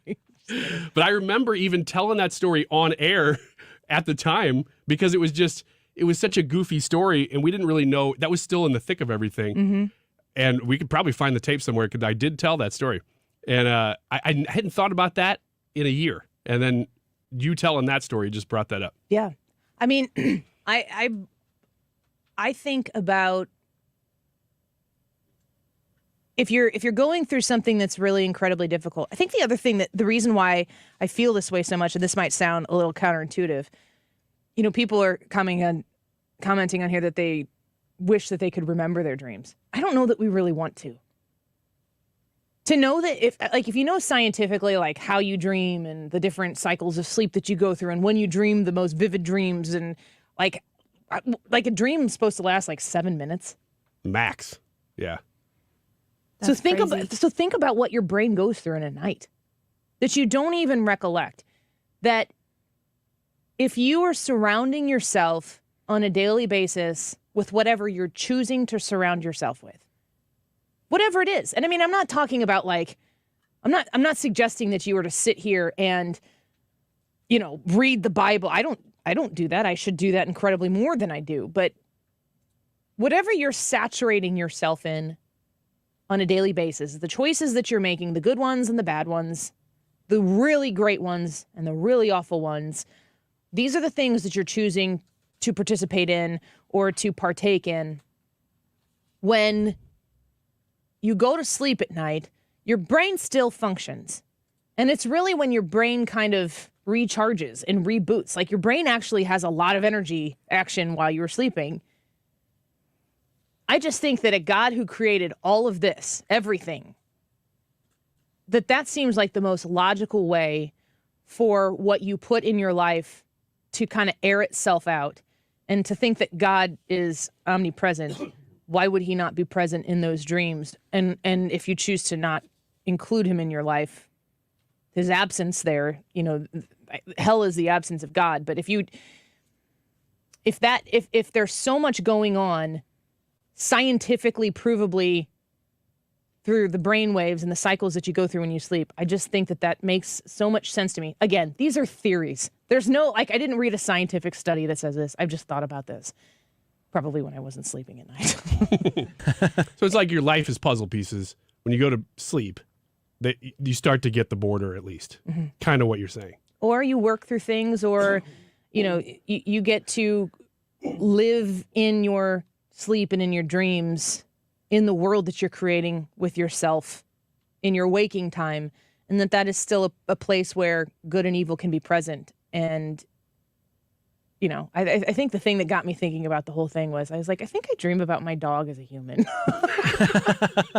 And it turned into this whole thing about like if you got a sidekick in your dream, why wouldn't it be the personification of probably one of your favorite things on the face of the planet is your pet? Does your dog speak English or just rough? My dog is an Australian I was Shepherd. gonna say it has an Australian accent, doesn't purebred. I think that Rosie speaks in an incredibly American tone, but using Australian words. So like rough, mate. Mate. No, rough, mate. Okay. Would you like a biscuit? And you're like, yes, I'd like a biscuit. And then they hand you a cookie. And you go, oh, yeah, I gotcha. Biscuit. I gotcha. That's You want a sandwich? Yes, I would like Vegemite. My grandmother, who I said previously was from Australia, she always called me love. Because that's what they do. That's what your dog does to you in your dreams. That's what my dog calls me. Yep. In my dreams and in reality, but through dog Ruff, ruff, ruff. All right. Weird theory, but we wanted to talk about these. We'll continue to do this every once in a while when it comes up. It's a nice little change of pace. You can tell us in the live chat, you think we're crazy, or do you think there's something to it? Do you like the thoughts? Do you like the theories? Just something fun to discuss. Let's take a quick break and get back to it. The YouTube live chat poll: what was the Trump effect on the 2022 midterm elections? An asset, a liability, or no effect? We'll go around the room and tell you what we think about that. When we come back, read your comments, which you can leave on the Annie Fry YouTube live chat right now, and give you the results of what you guys have to say. We'll be back in a minute. Don't go away. Nobody could take my place. This is the Annie Fry Show. Looking at those strangers, hope. Find the podcast, on-demand audio, and more at 971talk.com/Annie. Young blood, see you want me, out of your life, and I'm just a dead man walking tonight. But you need it, yeah, you need it, all of this time. Hi guys, it's Mark. Are you struggling with erectile dysfunction? Did you know that a major medical breakthrough is now available and it isn't a pill? Today, Wednesday, December 7th, we're running a one-day special you won't want to miss out on. Pineview Medical Clinic uses the most powerful form of wave therapy. This is a technology clinically shown to repair blood vessels and improve blood flow. It's backed by 60 clinical studies, including from Cambridge. If you're ready to regain that spark in the bedroom, today is your day. Call us now and you'll qualify for the assessment and ultrasound totally free. You'll also get a gift that can produce rapid and powerful results in the bedroom in minutes. You're going to love that one, guys. Trust me. And today only, we're offering 5 tune-up treatments to our patients free. This is an unprecedented offer worth hundreds of dollars, but call today and qualify totally free. Call 314-530-7777. That's 314-530-7777. Guys, put a stop to your erectile dysfunction and get your life back. Call Pineview Medical Clinic now to qualify. This offer ends today. 314-530-7777. FoleyDentalGroup.com is accepting new patients. And if you were in the market for a new dentist, if you haven't been to the dentist for a while, some people kind of put it off. And then what ends up happening is you're like, I don't even want to go. It's going to be embarrassing. Well, forget about that right now. You have no reason to be embarrassed when you go to Foley Dental Group. If you're just looking for somebody who you can trust, who's going to give you great treatment in an amazing setting, great ambiance at Foley Dental Group, you can go and make an appointment now. You can call 618-288-9670, or you can visit them online, as I said, at FoleyDentalGroup.com. They offer a different patient experience than what you're used to. Patients are constantly replying to their experience at Foley Dental Group by saying, I've never had a dentist talk to me about that before. What they can assess with you, their whole health approach that they take at Foley Dental Group through their dental care for you, which is top notch in the bi-state region, people driving from both Missouri and Illinois to go to Foley Dental Group. It's right there, brand new facility at 270 and 159. They take a whole health approach, which means when you go get your dental care, you're going to get even more than that each time you go and meet with them. Schedule an appointment today at 618-288-9670, online at FoleyDentalGroup.com. Tony LaRussa here. Men, are you running out of stamina rounding third base? If so, call my friends at Victory Men's Health in O'Fallon, Illinois. Scoring at home is important, just as important as crossing the plate with the winning run.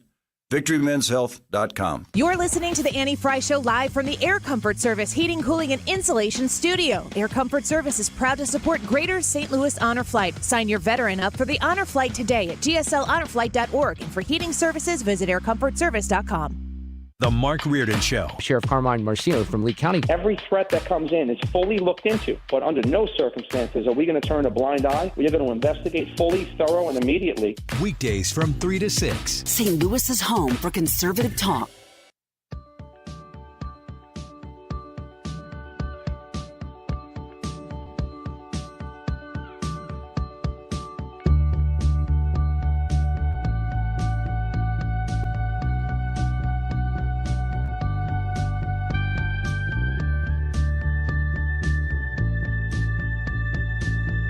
The Annie Fry Show is streaming online. Watch us live on YouTube and subscribe. See the stone set in your eyes. See the thorn twist in your side. I'll wait for you.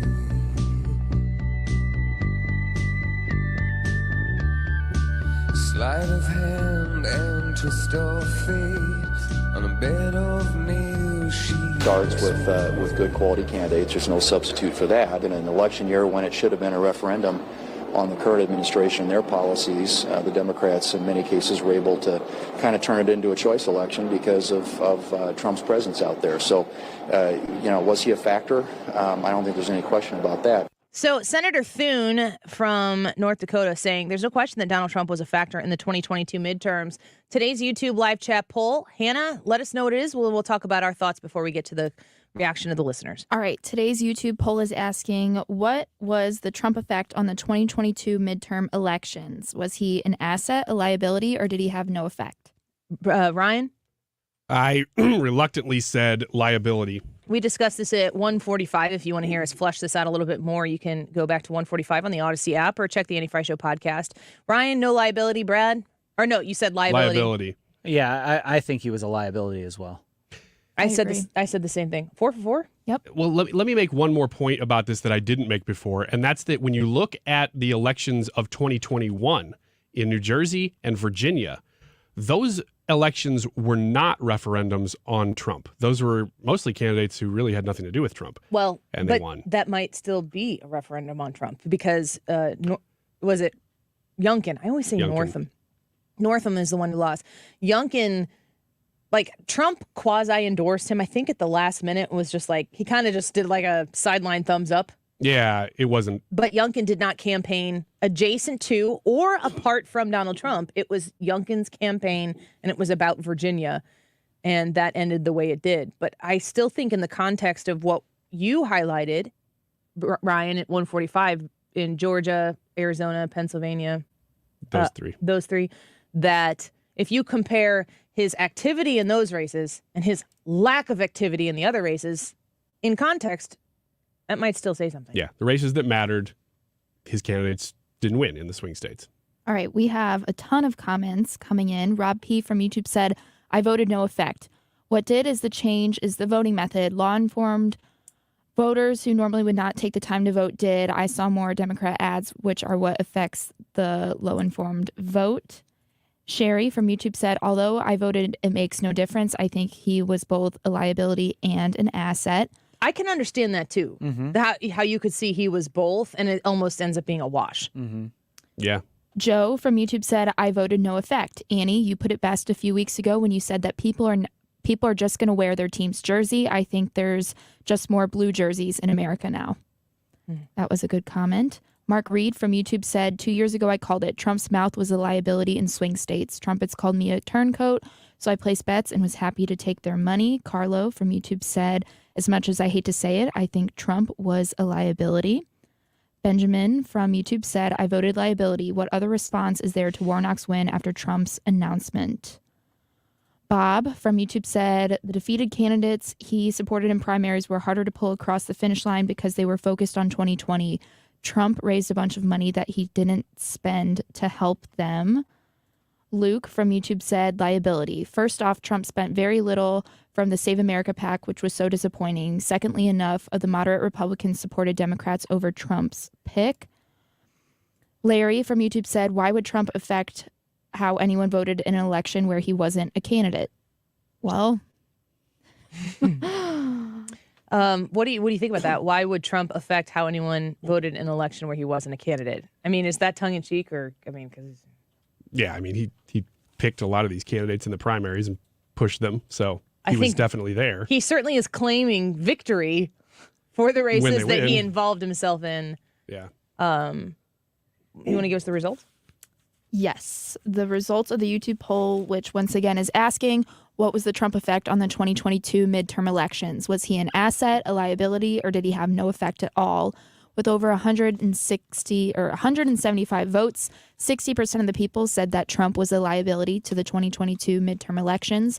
34% of the people said he had no effect on the midterms, and 16% said that Trump was an asset to the midterm elections. Would you have thought that 60% of these people would say liability? Yeah. I mean, that broke out. I would say I would have thought that most people would have said not a factor. An asset was the least. Yeah, well, I could see that. I'm surprised as many people picked liability. I would have thought no effect would have been the winner. Because there are arguments that you could make that are valid, that he increased GOP turnout or he increased, there's a lot of things. He had a good record overall if you look at the number of candidates that he picked who did win.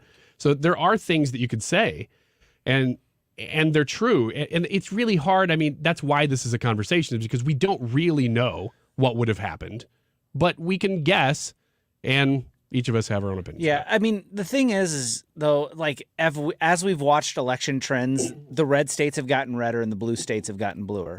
So Trump's comments are going to have an effect, and they're going to have different effects in those different areas. And the thing that's crazy about it is like the purple states, I'm going to use Georgia as an example, haven't been pushed apart yet, and his comments do that. They're very definite dividing line, because when you look at like how Kemp did, he was a guy that Trump attacked because, Trump said you didn't do enough. Kemp's like, I don't know what this deal is. He won in a landslide. And I don't think he's a particularly motivating speaker or anything. Brian Kemp is very vanilla if you've listened to him speak or anything like that. But then Warnock, who campaigned with Trump, and Trump is like, this is my guy, blah, blah, blah, got beat. I think that we're seeing the country split, and people, I don't think everybody's put their jersey on, but Trump will force you to put a jersey on. Yeah. Does this country owe Donald Trump? No, it doesn't owe Donald Trump. It's hard to say. Doesn't it feel like that's what the question is, though? It's hard to say. Well, I know that there are arguments to say that because of 2020, that he should be the guy. I don't necessarily feel that way. Even if I were to vote for Trump, I don't think that that's why. That question is not why I would vote for Trump. I think we got a lot of soul searching to do as a party. What do we stand for? What is our purpose? Because if you don't know what the purpose is, you can't create a plan to achieve it. Well, the problem is Republicans won the national popular vote. So it's a crazy election.